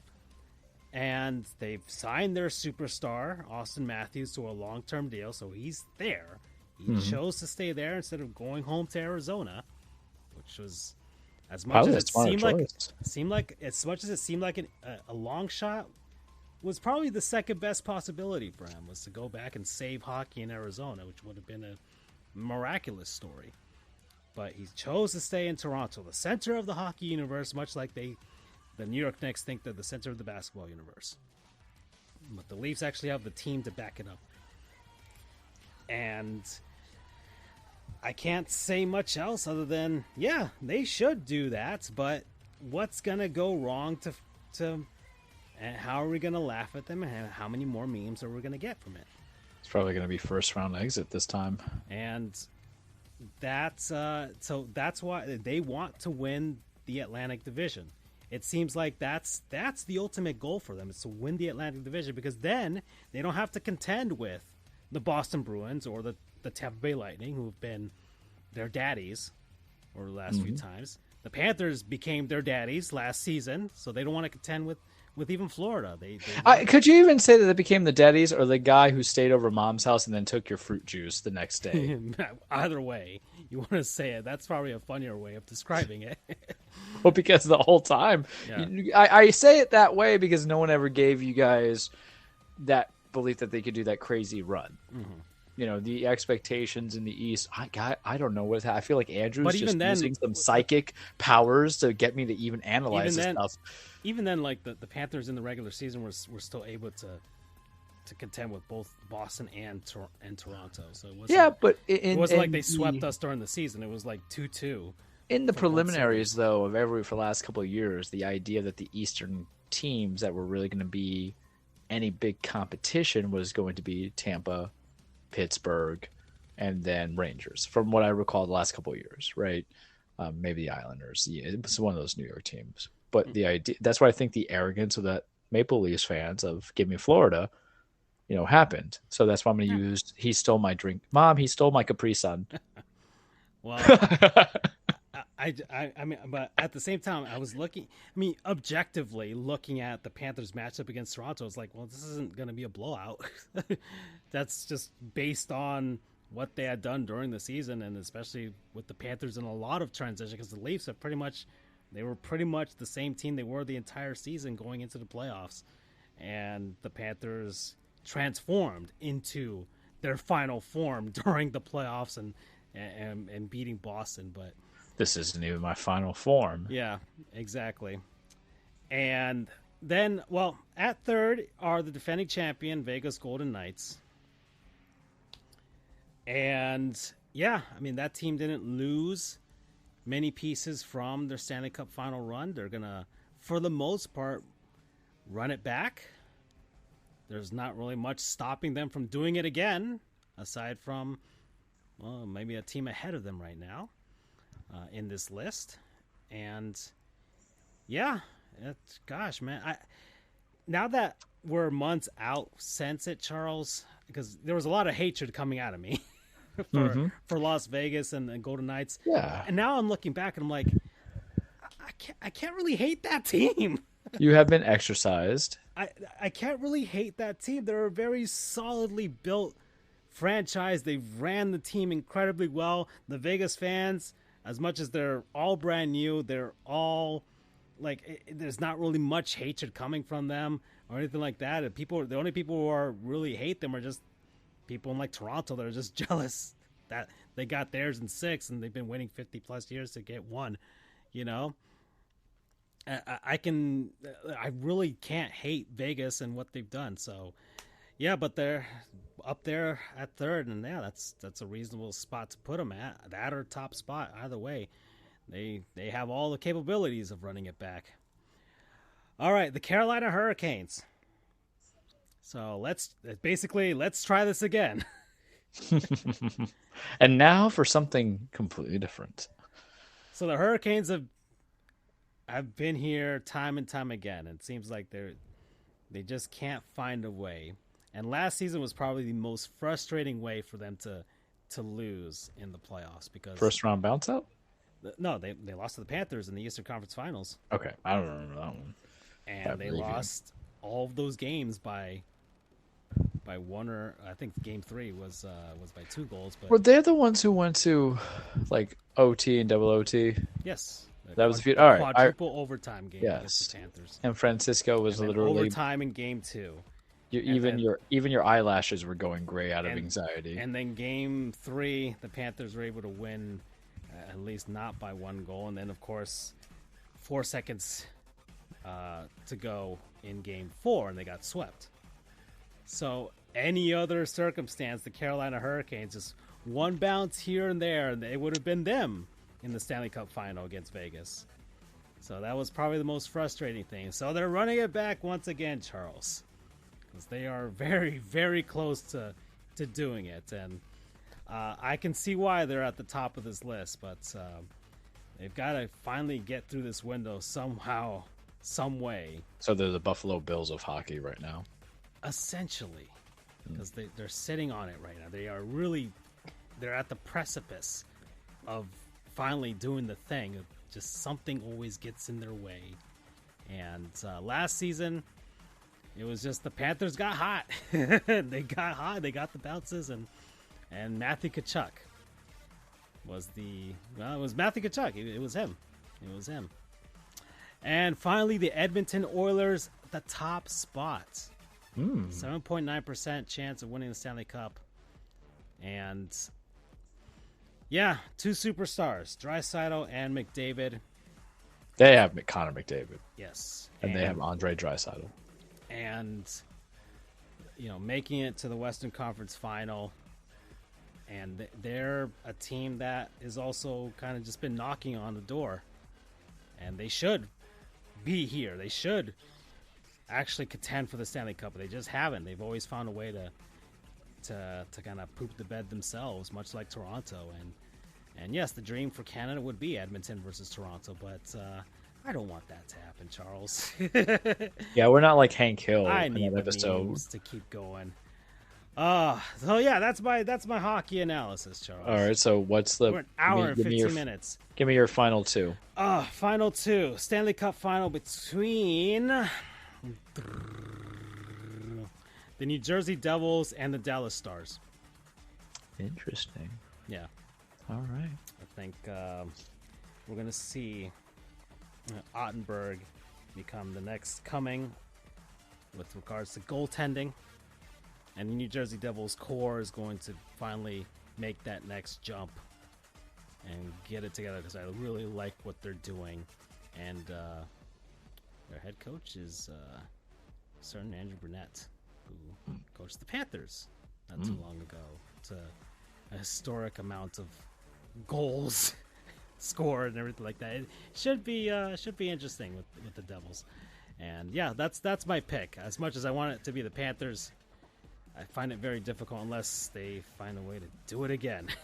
Look, it's very hard to ever pit your own fan base as someone who's let alone the finals, but let alone the finals winner as well. It's the defense and the goaltending for me.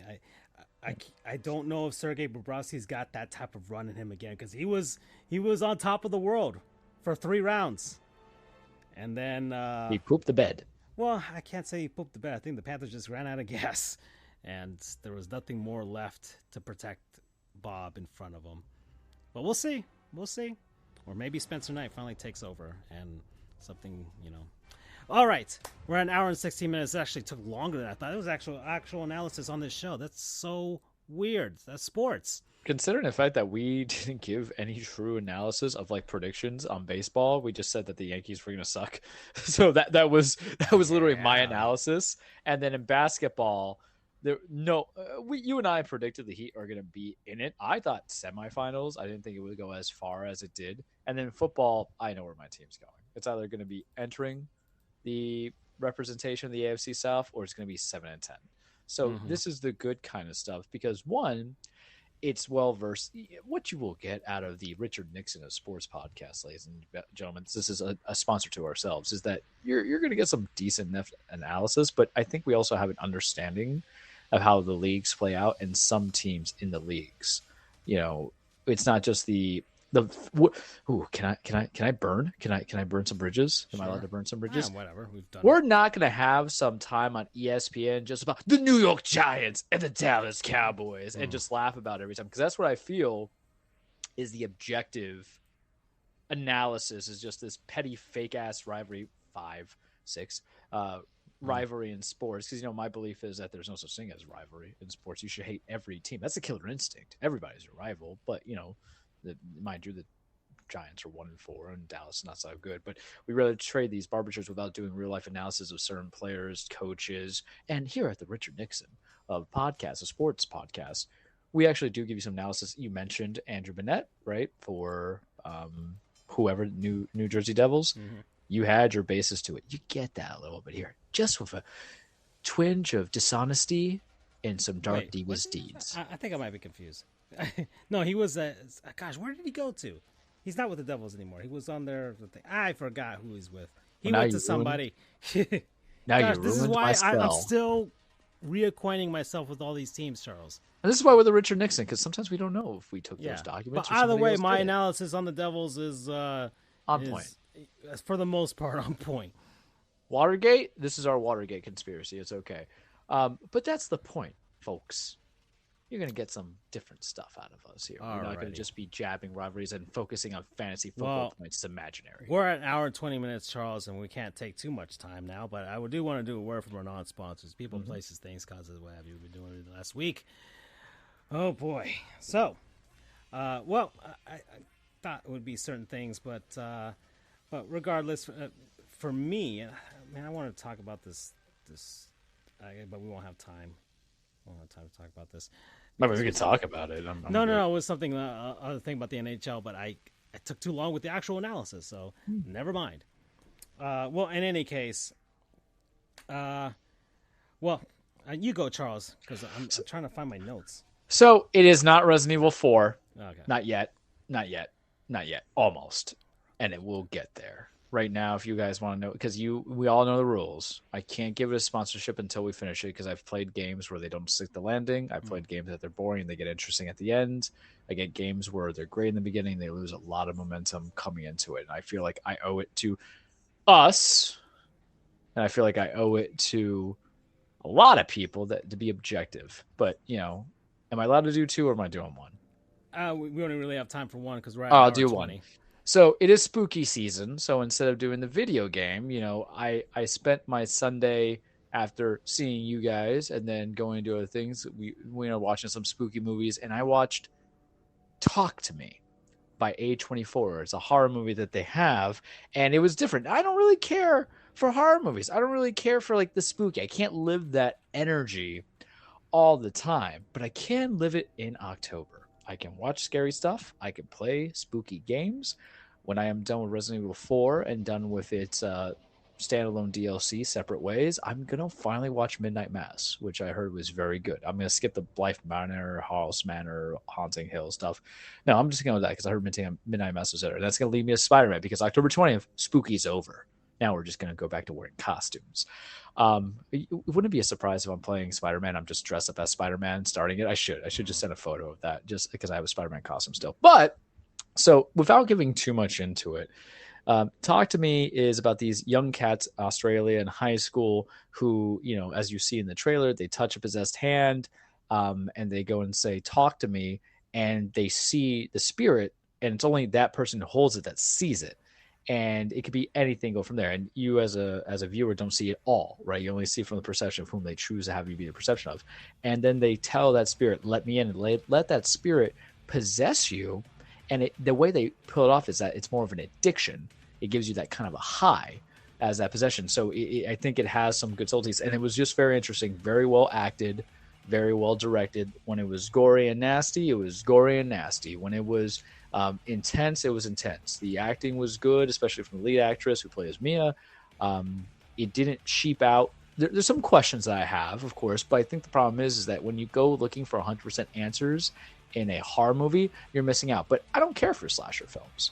I mean, I like the Scream series and stuff like that. I've talked about Scream 5. It has been non-sponsored in the past, and Scream 6 was fine besides being overly done. My problem with like slasher movies is that the logic completely gaps out. Like that's why I can never get behind one of the recent Michael Myers movies, the Halloween ones, because like a whole town gets eviscerated by Michael Myers. No, y'all need to like show them hood rat style and jump them straight up. One guy cannot handle 6 pipes. I'm just saying.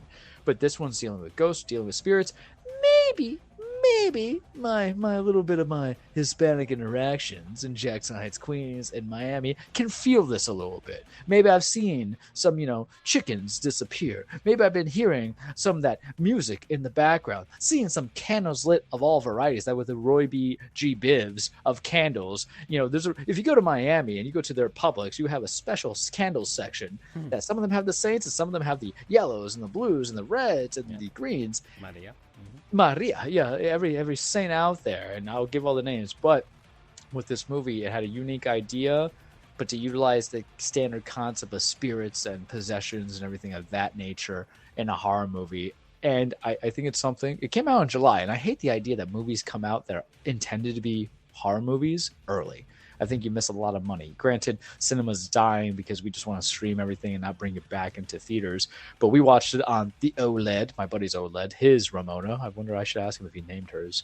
But we watched it on there, had the sound bar, how the sound effects, everything was just fun and dandy. And I felt it, and I was thinking about it, and it spooked me a little bit, which is saying something because it wasn't like cheap pop scares. There were some realistic concepts of, what happens if you do die? Is there a connected world? Is that little goosely prickle pumps that I feel in the back of my neck or my shoulders? I get that little shaking that comes in. Goose prickles is what they call it, right? Or goose pimples. So I'm like, is there something connected to me? And you gotta understand, for some people, their version of death is like, okay, you go up to heaven, right? And that's it, or you go to hell. For others, in any kind of religion, beliefs, or cultures, it's like the dead still walk amongst you. It's a different dimension. It's coming into it. Like your loved ones never leave you. They're always watching over you. Have a candle if you're having a hard time. Drink some honey. Leave a bottle of water or a glass of water to get the evil spirits out. I can vibe with that.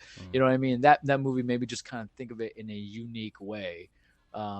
Like I said, they've already kind of greenlit a sequel. I don't want a sequel. I don't know how you do it, but I think the movie does something excellent as well. It deals with the concept of anxiety and grief and depression, unlike a certain overrated spooky movie. The Babadook is trash. I'm just going to say that right now. And I have people trying to sell me. I'm like, no, that movie's execution was poor and it was cheap. And the reason why I attack it on my non-sponsor, it's a don't watch it kind of sponsorship, is because of how bad done it was, but everybody hyped it up. Whereas Talk to Me, if you haven't seen it, I encourage you guys to see it because this is coming from somebody who doesn't really vibe with the horrors. But proper toning, proper script, proper acting, enjoyable, didn't feel cheap, and it makes you think. And the ones that are thought provoking, any form of media, literature, television, movies, audiobooks, video games, the ones that you think about after the fact, you know, unlike a drug where just a quick hit, this is something that you grow with and you develop and you'll think on it. Maybe you want to watch it again. So that's my non-sponsor. Talk to me. I don't think it's on streaming service yet. I won't say that we pirated, but it might have been pirated. But, you know, pay it when you can pay it. Promo code Witch Doctor. All right. So I just kind of strong because I guess I thought I wrote it down, but I didn't. But I'm just gonna call an audible here, and I'm just gonna say my SitMod gaming chair. Oh, I thought you already did that, but yes. I didn't do it. I think I mentioned it, but I never did it. Like, I never did it, right? Well, it is. So, that sounds like the summer camp kids. But yeah, you know, that joke's going over people's heads. But yeah, this is good. You sit on that chair. Your bum needs to be comfortable. I've been sitting on this chair all season long, Charles, and it has made a difference right now. But it's a combination. It's the chair, and it's also the seat cushion that I bought before this for my old chair. The combination of that along with the chair is definitely making it good. So yeah, the SitMod gaming chair. This is one of the ones you had sent me, Charles, and it's relatively cheap right now. It's $118, and it's here on Amazon. And yeah, so this is the SitMod gaming chair. As you can see, it comes with a head pillow up here at the top, but that's optional. You can take that off if you feel like it. You've got the ergonomic back design. You got the lumbar support right here as well. And a little thing about this lumbar support here at the bottom, Charles, is that it's also a massage thingy. So you just plug in the USB into a power source, and suddenly it is shaking. You can kind of have yourself a nice little massage if you feel like it. You've got the actual seat here, but I felt like it was maybe a little too flat for my voluptuous bum, so I used the seating pad that I already had before that. You've got the armrests here. They're padded as well, so that you're not laying down on hard plastic or anything like that. So nice and soft, not too cushiony, but just good enough for me to kind of rest and be comfortable on. And of course, you've got all of the settings here on the bottom. You can lower it up and down. Of course, it's a rolly chair, and you've got the lean back option, right? And this thing leans back, Charles. All right. If my hips don't dance, I just pull up my pants and do the rock away. You set it up. I can't say no to back. And I do lean back with this, Charles. It's it goes pretty flat, actually. I was very surprised by how much it goes backwards, but it's relatively comfortable, especially at the angle I can put my TV at, and I can have long gaming sessions without feeling that I need to get up. I probably should get up, but I don't have to. I'm not in much pain. We do these shows. These shows last about 2 hours, and I'm not in any sort of back pain after doing so, or bum pain as well, from sitting down for so very long. And it's probably the culmination of me trying to get my back right. I had the chiropractor, that was already a non-sponsor. Had the gym, which is already a non-sponsor. Now we've got the chair. Yeah, I feel like you're not you anymore. I remember when you used to be unhealthy, uncomfortable, contorted like a goddamn pretzel. Yeah. There you go. You can see how flat it can kind of get there. And it's got a little footrest as well you can pull out from the bottom there. So there you go. And yeah, so that's the SitMod gaming chair. It's been really good. I've been playing a lot of video games, just sitting down here. I don't have to sit down on my bed and ruin my back that way either, unless I'm being really lazy. But that's when I'm about to go to sleep. But for actual long gaming sessions for 2, 3, 4 hours, yeah, this is the way to go for me. And I'm very happy that I got this. I'm very, very pleased with this purchase. And this chair is going to go with me places for sure. So yeah, promo code voluptuous bum. All right. So we're at 1 hour and 30 minutes, Charles. And well, the petty train's gonna be not as long as we thought, but I do want to get to the actual title of this show. Mm-hmm. Charles versus the state of Oregon. Because, well, we talk about football, but we talk about the NFL. We don't talk about college football. And something went down. Which, oh, yeah. Oh, man. Who should set it up, Charles? Do I set it up? Do you want you set it up. All right, so because I was watching a pay-per-view and checking it on Twitter. That's true. You saw That's true. Highlights. You were preoccupied with a different event. I was literally like, "Oh, cool, we're gonna win this." That was literally me. I'm like, because I thought I called it a trap game. So Saturday, so Saturday, college football, all over the place. My beloved Seminoles did what they needed to do and won.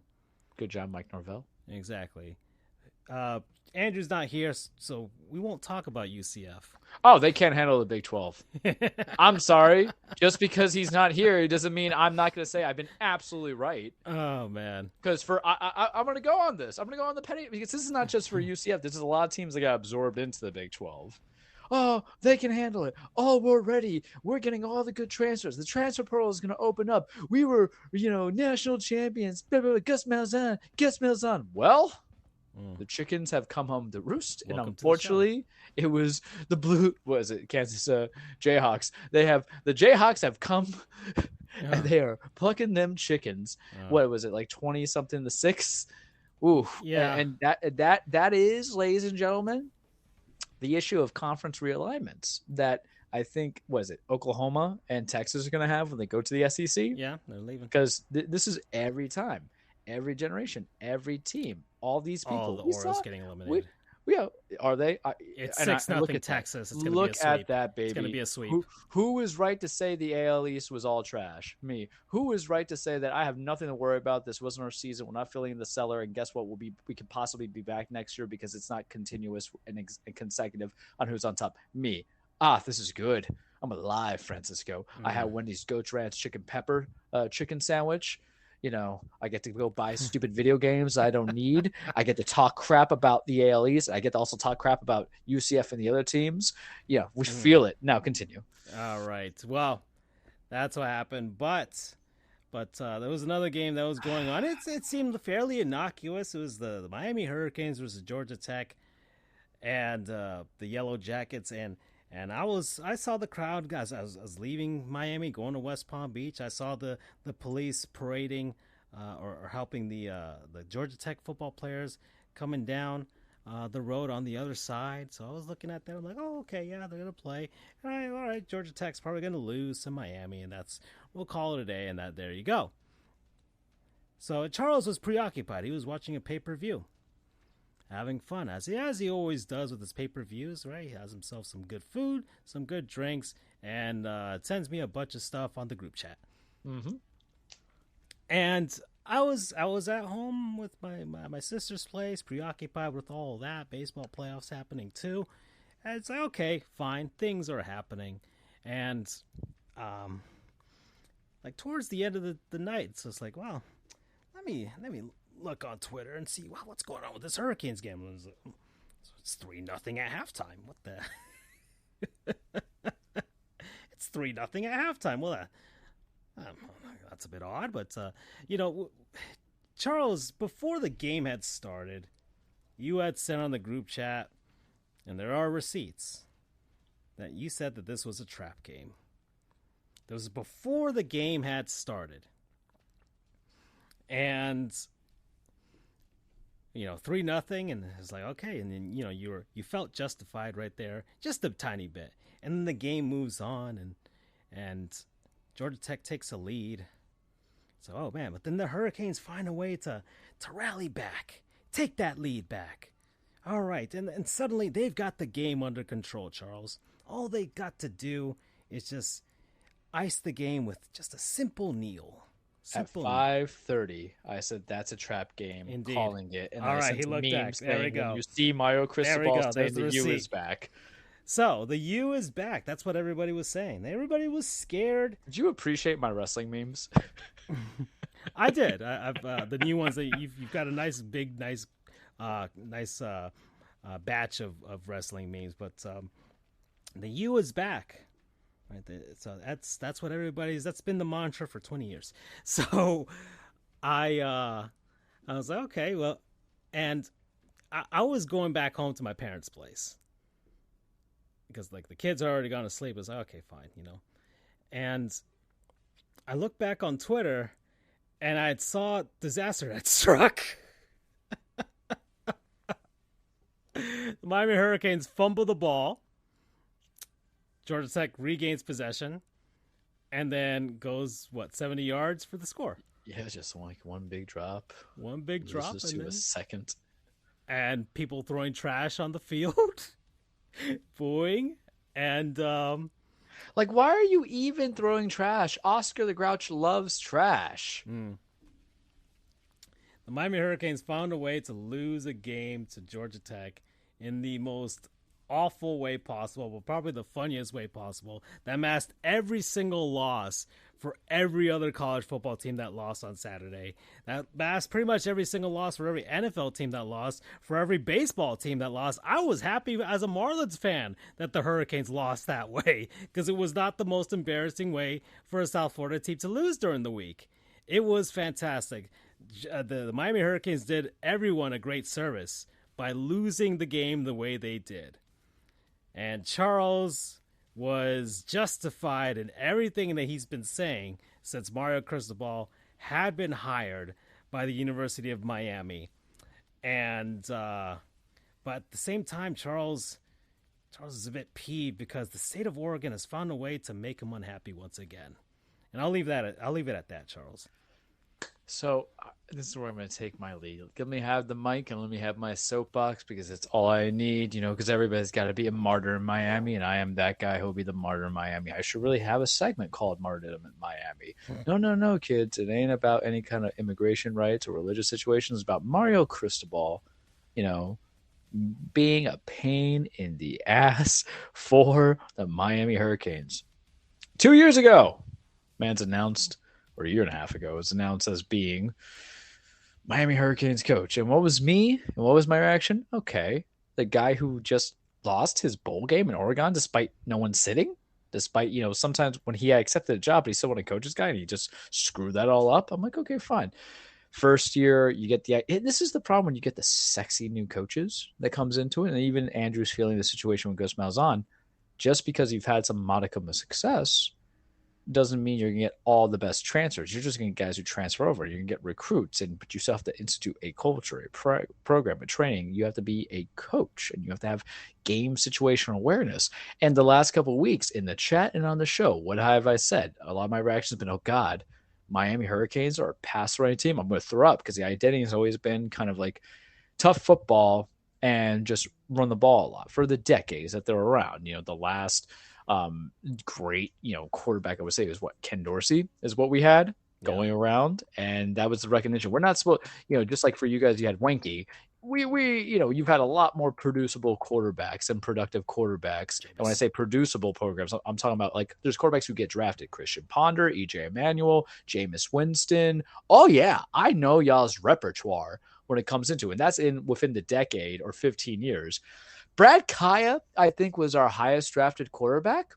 He was a 5th rounder going to the Detroit Lions. That's how good I know my ish, right? Which is rare for college football because, it's not my ultra religious sport that I follow. But it can be fun because the whole thing about college football, Andrew may or may agree with me on this one or may not agree with me on this one. What you like about college football is usually kids are not playing for anything but school pride. Some of them are trying to make a future, but, sometimes it's for love of the game. Truthfully, that's how you can do anything college sport. You just label it for love of the game, right? If I was a pro, I'd be like, nah, I'm just going to take the money and run, right? But then we get Mario Cristobal, and he has a certain creature comforts. He like Tyler Van Dyke and everything like that. And, we have a couple of guys who are building into it. And the problem is I feel that the man always wants to just put his style play in his mouth. But what happens to catch people up to speed, all he had to do was just kneel the ball. That's it. Kneel the ball. Not try to pad stats, which is what he does. Not try to make the highlighted program, which is what he wants to do. Not always want to make every player, not every player that you have is going to be Heisman consideration or any of the other sub category trophies consideration, but he always has to do it. And the reason why I said it's a trap game, I'm like, I look at Georgia, I'm like, they seem scrappy. It's not like they're 0-16 like everything else Miami has played.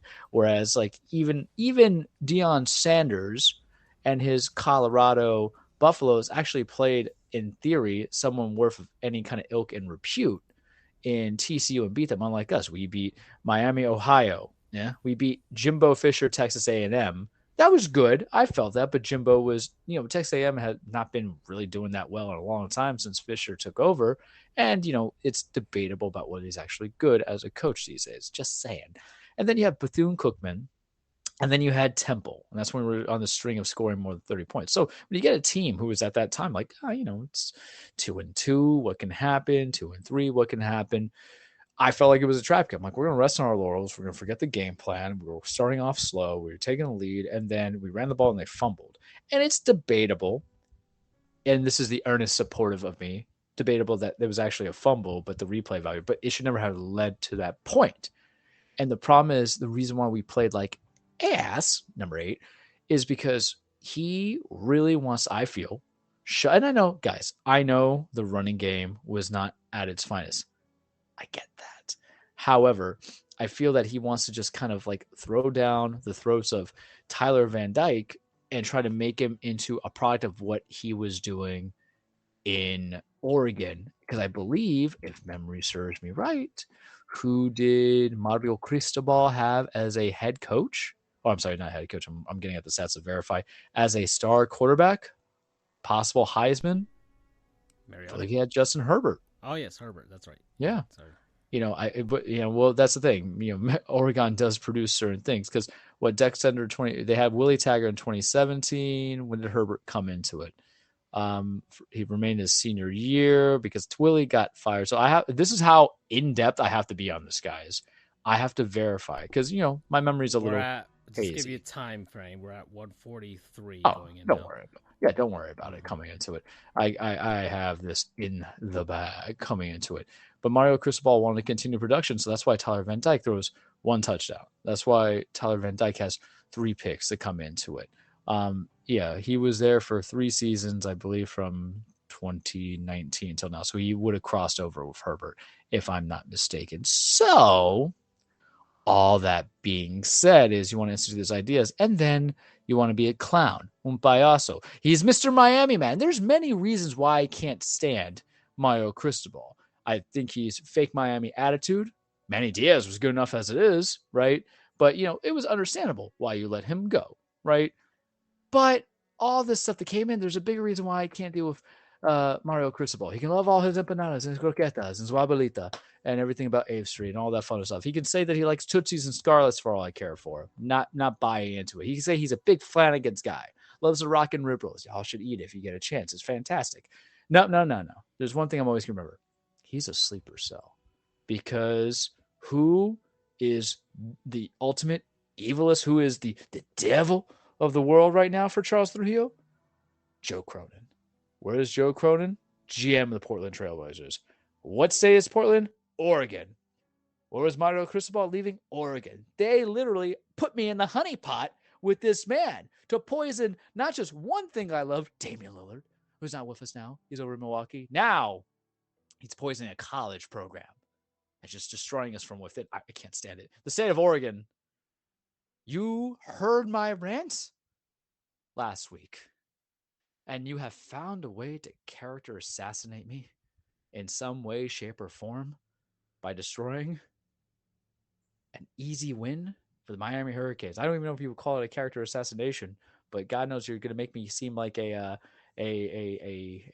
manic that's coming into it because I'm feeling like Charlie in the mailroom. Pepe Silva go on here, Francisco, and yes, he had a Herbert as his quarterback, but this is the conspiracy we're going. This is the grassy knoll subject, right? It's got to be something here. It wasn't Lee Harvey Oswald.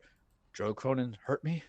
He works in the state of Oregon. Mario Cristobal he loves Oregon. Probably loves Oregon. He's like, oh yeah, I got them Nikes, and I saw all this cool stuff coming in there. There's like ducks and stuff, and there's like that one favorite peony and that eucalyptus tree because Oregon has nothing in there.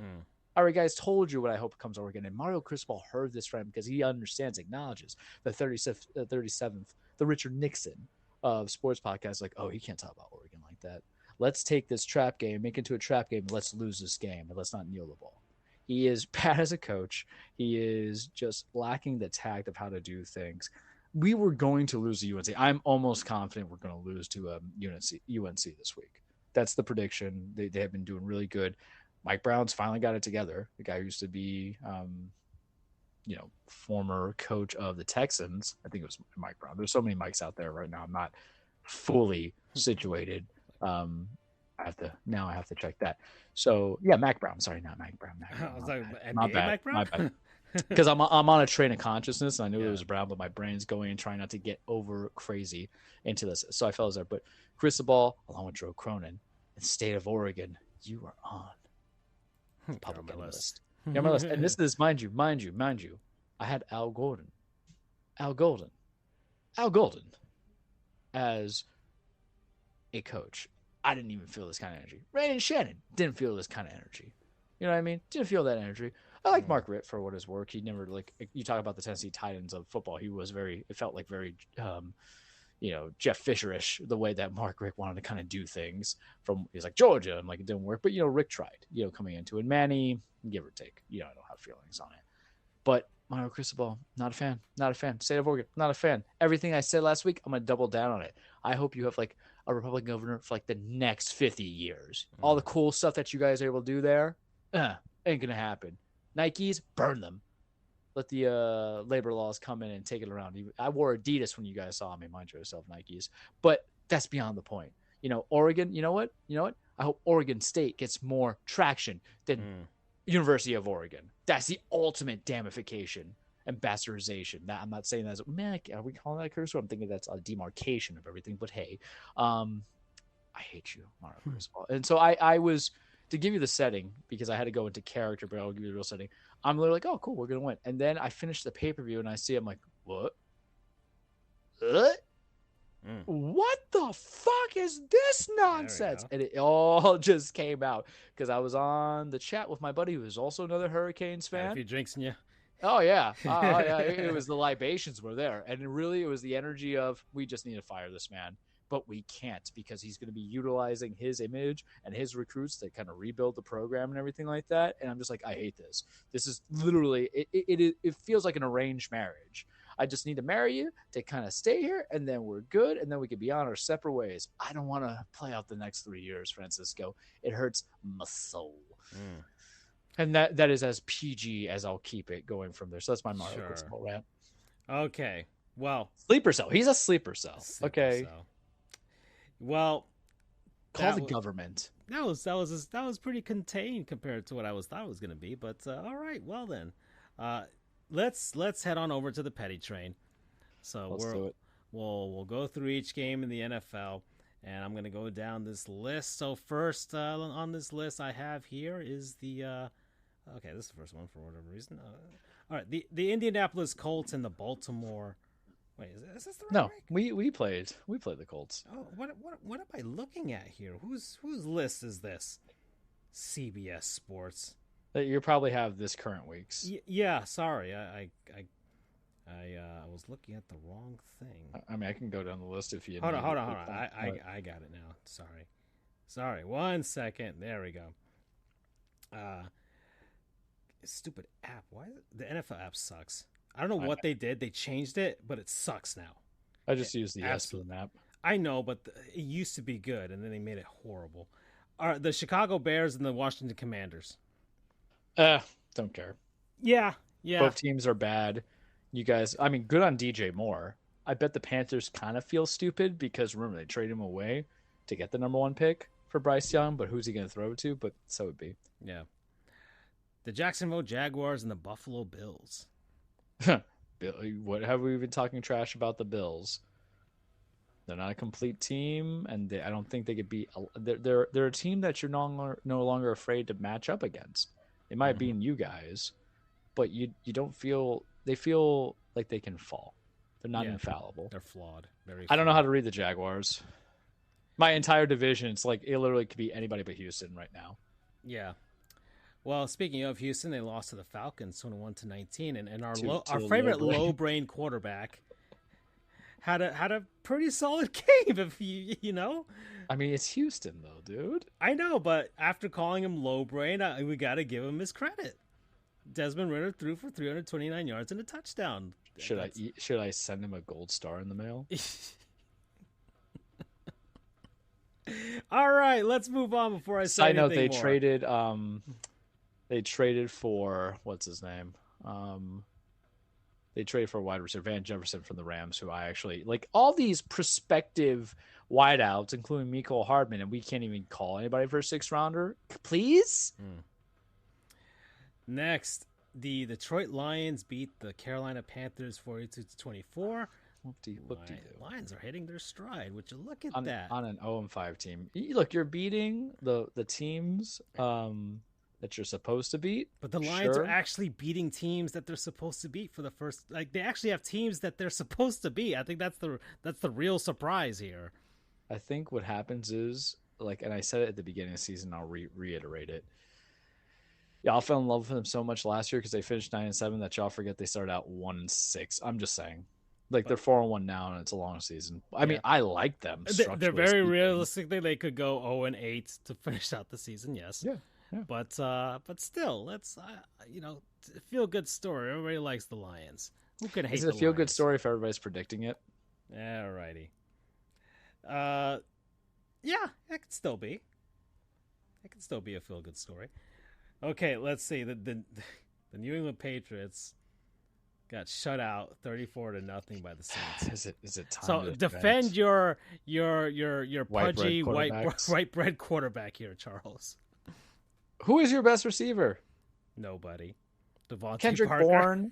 Kendrick Bourne, who was like a wide receiver 3 in San Fran all those years ago, and Devontae Parker, who was the first. If you gave me he was a first round first round draft pick like 4 years ago, maybe I can eat that lore. But Devontae Parker's been in the league for a while. 9 years. Yeah. It is nothing crazy coming in. I don't see it. You have Hunter Henry in there. And look, I'm not saying that Mac Jones has a good plan, but they don't run the ball. That defense too is bad. There was turnovers. You got a couple of weeks ago, Bill O'Brien made me say, hey, Deshaun Watson, was the product of his benefit. And then I see Mac Jones play. I'm like, maybe Deshaun was better than Bill O'Brien. Then I realized they were just best together. They were Sonny and Cher, right? Well, actually, no, Cher had a great, I don't want to say Ike and Tina. All you need to know is maybe they were better together with Deshaun and O'Brien, but now neither of them are doing good on separate occasions. That's my defense of it. Like, he played bad, but you know what? Anybody could play bad, but have good games if they have something to work with. Okay.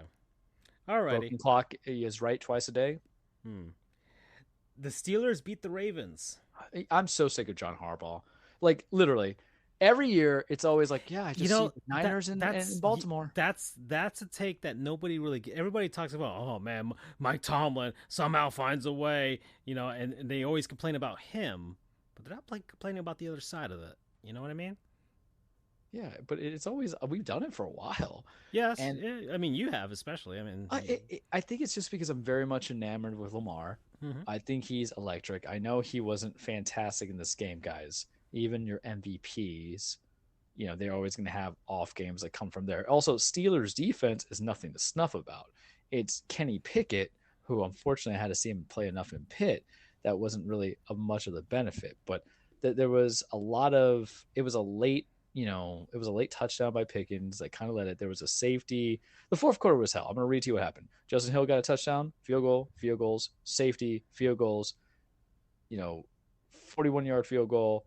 I'm sorry, touchdown pass, and then a field goal. So it just kind of went nowhere. And Lamar, not his best game, 22-38, one pick, had 4 sacks, and he didn't run the ball that well. It's going to happen. And the idea was that he was supposed to have these players. The one thing I will say about the Ravens, though, can we just say OBJ's time has ended? because that was the whole thing talking about this offseason, that he's going to help out, he's going to do this. Until Yeah. I see what that consistent production would be, it's going to be a receiver by committee. And mind you, they're doing this all too with their lead back who tore his Achilles, whose now name escapes me because he's gone, so it doesn't matter to me. But remember how that all kind of came in. If it comes back to me, sure. Yeah. But every year, man, I'm like, oh, yeah, I believe in Lamar. I think Harbaugh can do it because if you've been in Baltimore for many years and you've been able to handle transition as coaches to new QBs, because he went from Joe Flacco to Lamar, and you got an MVP out of it and all this stuff. And now I'm just like, you know what? I'll have to go find another AFC select, because I never really put stock in the Chiefs, because I know Andy Reid has a propensity of just like screwing it up. You know what I mean? For all the championships Andy Reid has now, 2 out of 3 appearances of the Chiefs, y'all forget he went to the NFC Championship game 5 times and only got to the Super Bowl once. That's a fact in his time before he became the Chiefs coach. Yep. Okay, the Bengals and the Cardinals. Cincinnati wins 34-20. And the Cardinals Sure. are a terrible team. Sure. Maybe just a game for the Bengals to get their groove back a little bit, right? Catch some of that mojo just a tiny bit. I don't know. Who knows? The Eagles beat the Rams 23-14. I feel like the Rams are not a team I want to play if they get to the playoffs. I'm just saying. Between Cooper and Puka, and Stafford seems to be healthy. That defense is questionable, but that's a team where if they're fighting for a wild card spot, I just don't want none of that. I want none especially of if that. they go into J.K. Dobbins was the one that got hurt. Going to playoffs with a hot streak. Yeah. They're not winning their division, but they're going to go in as a wild card. And they don't, and I don't even think they want to win their division. Well, they can't with San Francisco there. But, I'll get to that in a second. Well, the Jets beat the Broncos.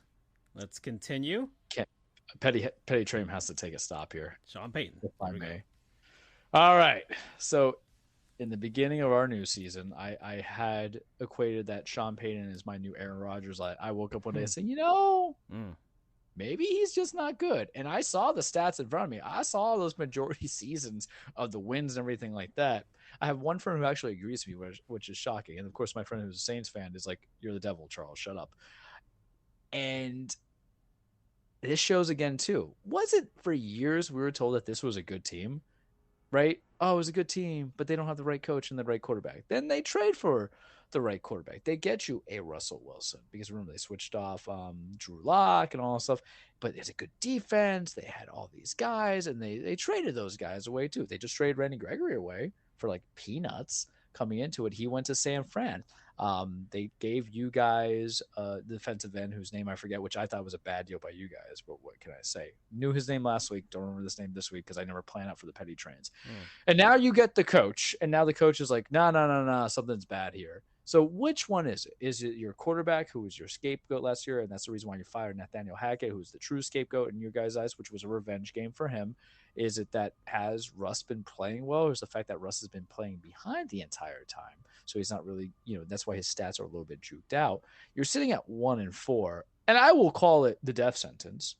And the problem is Sean Payton has his head up his own ass that he can't even 9, that he can't 10, that he can't even take the criticism from reporters anymore. Because the thing I will talk this is that, and maybe I am a little bit of a, an old school where I don't think coaches should really be running their mouths on anybody. It's the Bill Belichickian in me. But Sean Payton was going, Nathaniel Hackett. And look, no one was calling Nathaniel Hackett fantastic. Low brain coach, if we got. But one, he's not the one who told you hire Vance Joseph as your defensive coordinator when he wasn't doing it when he was the head coach of the Broncos and trying to do defensive calls. That's one.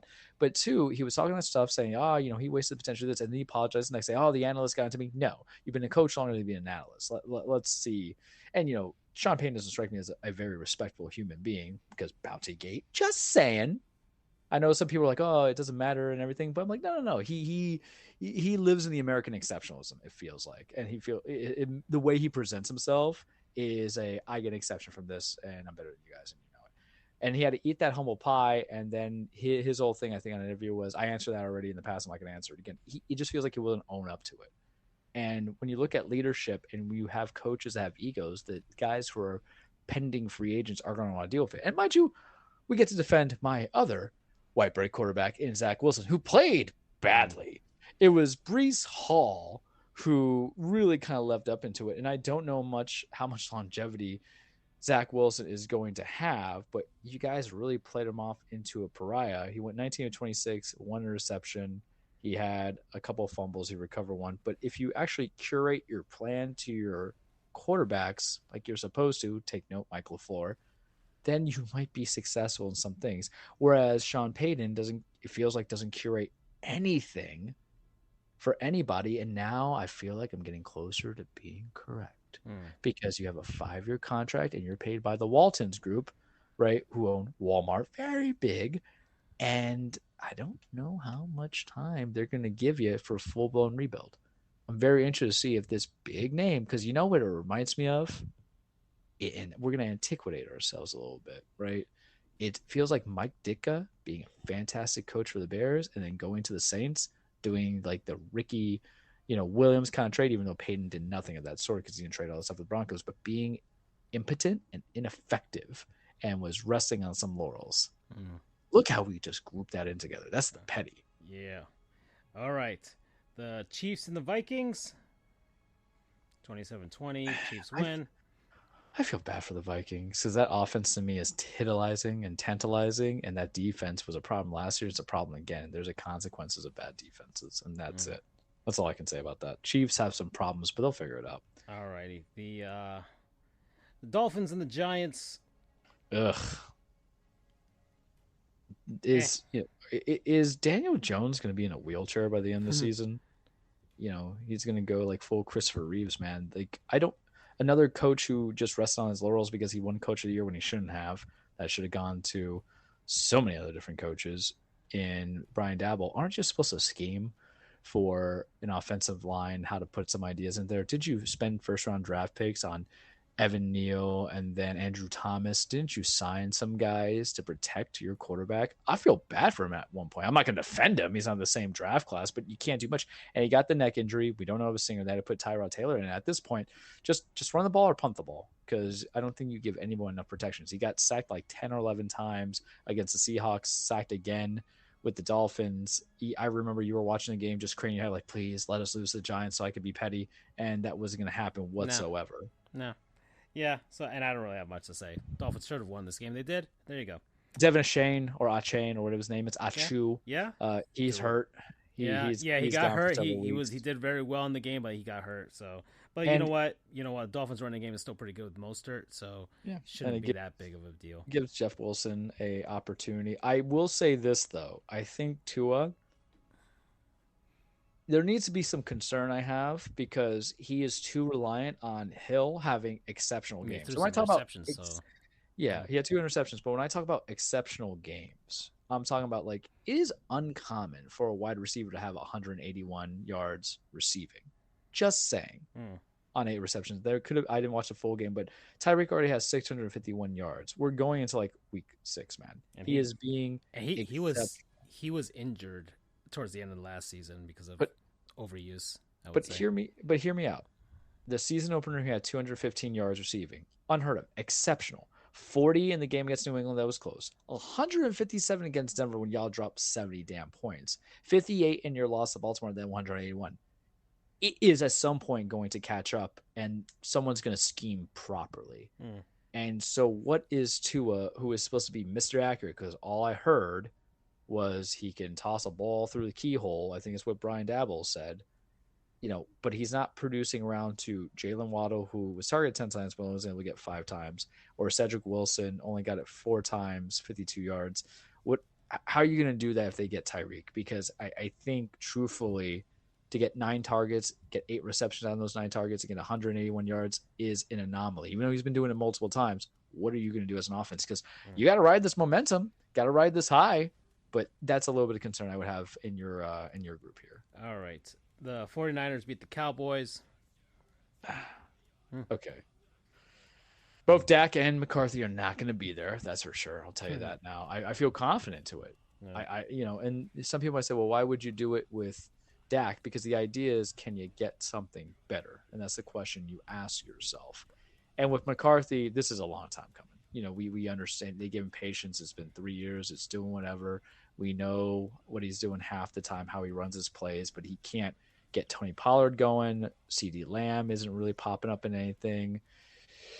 It doesn't seem like a well-constructed team. And I'm not saying Jerry should blow it up at that point, but I don't think Jerry can stop himself. I think he got spurned from Brad Garrett too much. Or Jason Garrett. I'm thinking Brad Garrett because I'm thinking of Everybody Loves Raymond. But, I can see that. Yeah, sure. They don't look the same, but I feel like Jason Garrett, if you ever talk, is just as blind as Brad Garrett's character in Everybody Loves Raymond. And then with the 49ers, I don't know if Brock Purdy is a good quarterback. He's playing excellent right now. I think that their CMC is the straw that stirs the shake, right? Get that going and build into it. Same thing we've said for the last few weeks now. What is Purdy going to be when he gets a team that stops the run?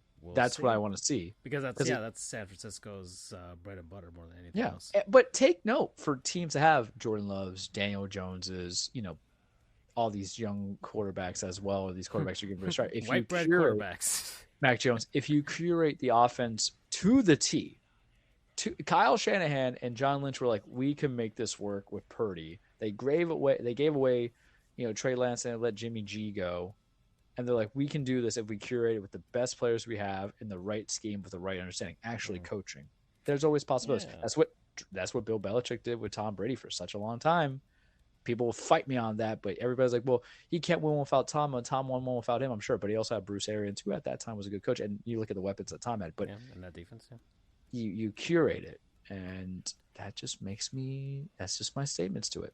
I don't know. But if Purdy gets hurt, you're on the Sam Darnold show, baby. All right.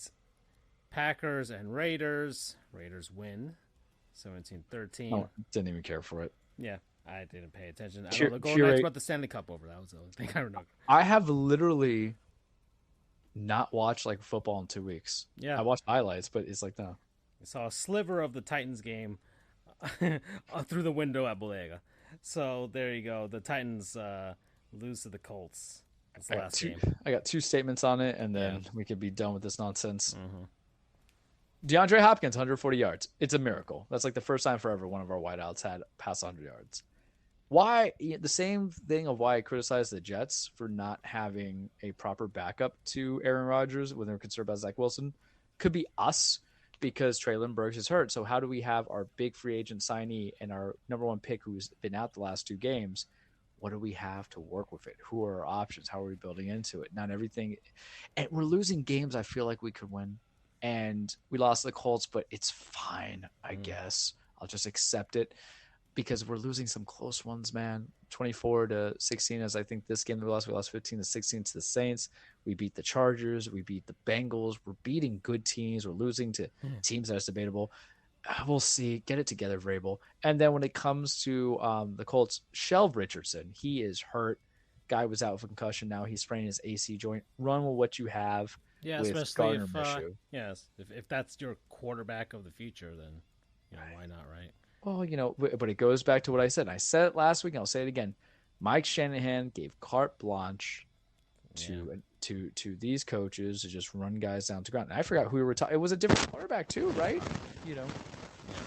All right, Charles. Yeah, there we go. It's back. I got 2 emotions. Staticky right now. Oh, you're good now. You smacked it pretty good. I am mature. I'm not gonna say that's what she said, or he said. Right. The progressive. Oh, now it's really staticky. Really? Yeah. Don't know what you did. Better? No, not really. It's even worse. I'm just touching the. Okay, right now. That's okay. Right, wherever you're doing right now is good. Should we head over to the cage? Yeah, we can keep it short because this is gonna be an interesting thing. Welcome everybody. Your weekly Trueplex the Cage with Charles. Remember, wrestling's not fake. It's scripted. It's a stage fight. It's a song and dance. It's poetry, emotion. It's men and women trying to beat the holy hell of each other, establish their legacies, chase championships, and do everything great and in between. We change it every now and then. So right now, as we speak, I have been going back and forth on both NXT and AEW's Dynamite because with the playoffs, they have been preempted. So instead of Wednesday Night Dynamite, we're back to Tuesday Dynamite for this one exception only to go against NXT. So they're both going all in. And I'm going back and forth and watching everything. And it's just It's just fine. When wrestling is competitive and it's hot, then the business is booming. So this is gonna be a very short cage because we're just gonna talk about Fastlane essentially, because nothing's really going on. It's what's happening in AEW is happening literally now, and New Japan, all that stuff. I feel like we can get to that to next week. So I watched Fastlane. I wasn't gonna watch it, and then I found out I had off on Columbus Day, which was a lie because I did actually have to go and do things into the office. But hey, I didn't have to really do much, so fine. I treated myself, and I got some tacos. I got the good alcohol. I got myself some rum, and I was like, "All right, kids, we're gonna make this a good event and go from there, and we're gonna have a good time." And I had like 3 tacos, and I had the chorizo bites from Taco Shack. It was just scrum diddly-umptious. The pay per view itself for Fastlane, C plus. And that's a good thing because not everything's going to be perfect. And, we were in the cooler period. It was really like the last minute decision for me to watch this. So, um, we'll run down the matches. Cody Rhodes and Jey Uso defeated the Judgment Day. Cody and Jey won in a very good match. I'm not even mad about it because I know my whole thing is like, ugh, I can't stand Cody. But how it all led to is that there was some discourse in the Judgment Day. JD McDonough, who has been kind of kissing ass, 11 trying to join the Judgment Day, hit the Money in Bank briefcase on Damian Priest's knee, and that get buckled out. So Cody hit the crossroads, and then Finn was all by himself. And then Jay and Cody hit the finisher and go from there. And I can get behind it. What's great to take away from it, and I believe I sent to the chat, was Cody and Jay's like post conference, because I guess Cody said they had some libations, so they were just probably lit up like a lamp, answering questions, just saying yeet and doing the silly stuff. But that's how you build baby faces, right? If you're giving them a unfiltered kind of perception in a press conference without having to have a live audience go what or CM Punk or or anything like that or yeah to interrupt, then you can get some character inside as scripted. So it was good. The match was very good in my opinion. It took around 20 minutes to get there. Next match was LWO, Rey Mysterio and Santos Escobar versus Bobby Lashley and Street Profits, Angelo Dawkins and Montez Ford. And then Carlito, who used to be a wrestler for WWE 20 years ago, who came back, I believe, during Royal Rumble, who was there in Backlash in Puerto Rico, because that's where he's from, to help out Mr. Malo Bunny, the Bad Bunny, in his match against Damian Priest. Y'all need to watch it. It was just fantastic. Was there, and Carlito and the LWO won. He came in for like a brief 5 minutes interval, hit the backstabber and pinned Montez. The match was just meh. Nothing crazy. Nothing great. Io Sky defeated Charlotte Flair and Asuka in a triple threat to retain her WWE Women's Championship match. It could have been better. There was a lot of botches. It felt like everybody was kind of out of sync, and it was surprising with the 3 people that you have there. Maybe they didn't. It was last minute production. Maybe they just weren't vibing. The crowd at some point hit. We're saying like this is awesome, everything like that. I don't know. I felt like it had lost a lot of momentum. Ends with Asuka or Charlotte getting pinned by Io, who did a moonsault as Charlotte was hitting the figure 8 on Asuka. Sounds like a tongue twister. It's all in one sequence. It's okay. But generally speaking, I expected more production. I do see Io and Charlotte are probably going to feud a little bit. That's fine. I guess Charlotte just can't feud without a title, but who am I? I don't book these things. John Cena, LA Knight versus the semi-bloodline. What would you call we will call them the arteries, because there's no Roman, because it's just Jimmy and Solo Sikoa going in there. I haven't caught you guys up on what the story is, but I think they're trying to just figure out the story of Jimmy Uso. Because remember, they left the bloodline, Jimmy and Jay. Then Jimmy betrayed Jay at SummerSlam. Jay quit, quotation marks, right? Quit, but went to Raw. And Jimmy has been trying to get back into the bloodline. I think the story is that he sees a vacant seat because Roman's hardly on TV these days. Like, he hasn't been on TV or defended his title. So his whole thing is like, well, I'm going to be the interim here. I'm going to be the acting tribal chief since no one's going to step up and Roman's not going to be here. But he's doing it in a goofy way that cracks me up. But I think some progressions might lead to Jimmy versus Roman, which is fine if you're going to do it right, because Jimmy has to take it seriously when Jay took it seriously. I just don't know how that end result coming in. Well, actually, I know how you do the end result, where Jay could have been the one who is worthy to beat Roman. Jimmy just gets annihilated. I think that sends a message. And then you bring on the Don. Side note, I think so. Cody and Jay won the tag team titles, right? They're the undisputed tag team titles. It goes to both Raw and SmackDown, my belief. And I think a lot of people know this, but I have to put it out there to air it out, is that when Jey Uso got traded to Raw, Cody's rights were traded to SmackDown. Got to put some believability in this, right? So it hasn't been announced yet because it's not going to be announced until they finally lose the tag belts and that they're going to both brands. And he's saying, well, here's the thing. I am on SmackDown now. And that's how you can get Cody versus Roman part 2. Do I want that match again? No. Not regularly because there's going to be interference. I want a stipulation, whether it be a ladder match or best 2 out of 3. I don't know. Let's figure out. Let's go from there. But John Cena, LA Knight, this is John Cena's kind of full-time run that he has for the next 8 weeks or so. Match was fine. They did smart. They're going to build Knight up a little bit. He'll probably contest at some point against Roman, either at Crown Jewel or Survivor Series. We'll figure that out. But the crowd's behind Knight. My paralegal's not a fan of him. I'm indifferent to him, but here's the thing. I do believe you need to give new guys chances if the crowd's behind them, because it isn't about moving merchandise, it isn't about building new stars, it isn't about having some reason to watch the show. So let them test it out. Let's see what we get out of it. Let's have fun with it. Let's get freaky deaky with it, right? They waited until last minute. LA Knight was able to get the hot tag, came in. They end up pinning Jimmy. And then now Jimmy and Solo are afraid of what's going to happen because Roman's supposed to be coming back on Friday. So how are we going to deal with the fact that in his absence, the bloodline keeps losing, right? It's like the mama who comes home and says, didn't I tell you to take out the chicken from to thaw it out and put it on the stove? And you find out they didn't do anything, but they took a fat nap. Right? That's the energy. That's the thought process that we go from there. And then the main event, which was muy bueno. Seth Rollins versus Shinsuke Nakamura part 2. Remember last pay-per-view at Payback, they fought, and then I thought Shin was actually possibly, maybe in a small sliver way, going to win, and then Seth just beats him out of nowhere. Well, this one was a last standing match, and man, it was a good last standing match. They just went straight for it. They didn't try to wrestle each other. They didn't try to get technical. They went for the violence. They went for the weapons. So they did that for about 28 minutes or so. There were some good-ass spots where Shin had sprayed the mist into Seth's eyes and pushed him off the ladder onto the announce table. You think that stopped him? No. They had done, Shinsuke brought the nunchucks. I think I sent you that clip. And I was like, oh, damn, be violent with this, sir, right now. And it all ends with a Falcon Arrow through the table. And remember, in wrestling, a table is going through a table is essentially the Mike Tyson knockout. You got popped a couple of times, then comes the uppercut, and that's it. It is literally the death sentence that happens. I loved it. I thought it was great. I think it was an engaging, interesting way to build in some last man standing matches because some of them are just terrible and some of them are really good. And I think that's impressive. But what is to come for the future, because I mentioned that a little bit in the EO title defense, is Seth and Drew is going to happen at Crown Jewel. And Drew's in the middle of a heel turn right now, but it's not really a heel turn. It's more like, y'all want to support Jey Uso, who screwed us all over. Why? I don't want that. I'm not going to be the nice guy anymore. And he looks at Seth and says, well, you know what? I also want your title too. And I'm like, yes, I get this. You're just calling it like it is. You're being straight up. You're saying, why you guys love this guy now when he screwed us over? Locker room. And you know what, audience? You're going to see why I'm better than this guy. That's what it's about. You're establishing both your legacy and try to get the title. And what's important about Drew is, remember, he's a 2-time champion during what? The pandemic era. The man was never able to win or defend his main championship when he was the WWE champion in front of a live crowd. And he tried his best to, carry the show during the pandemic era. Pandemic era was a very weird time in the WWE for all of wrestling. But I think I've always liked Drew as a heel.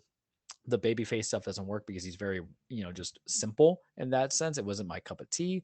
But now if we're going to bring in the idea where I'm not a bad guy, I'm a good guy, I just want to be one thing, champion, I'm like, I get behind that. Because sometimes wrestling needs to be the soap opera, but what wrestling can be in the combat sports is just kind of like how you treat boxing a little bit, where it's like, these are just the best work rate guys. The best work rate guys, not the biggest talkers, the promoters, but the work rate guys who pop on the best matches, don't really need a tune-up match, and they just go and defend their championships and try to unify and try to go from there. I can get behind that. The Mickey War, Arturo Gatti, the welterweight divisions coming into it. The Canelo Alvarez's, right, where there's not a lot of big talks coming in. Not everybody has a Floyd Money Mayweather that has to sell a story to it, even though I do love me some Floyd. And look, he was one of the richest boxers out there because he got you to buy the pay-per-views. But I think that's how I kind of make that light distinguishment for combat sports and wrestling, even though Endeavor wants UFC fans to be WWE fans and vice versa. No, I think we all hate each other in that cross brand. And that's all I got for you this week on The Cage. Okay. Well, we are out. It's 2 hours and 19 minutes. I think we are done, and the Orioles are done too. Yes. Who is right about the AL East? Me. Me. Well, bye everybody. Take care.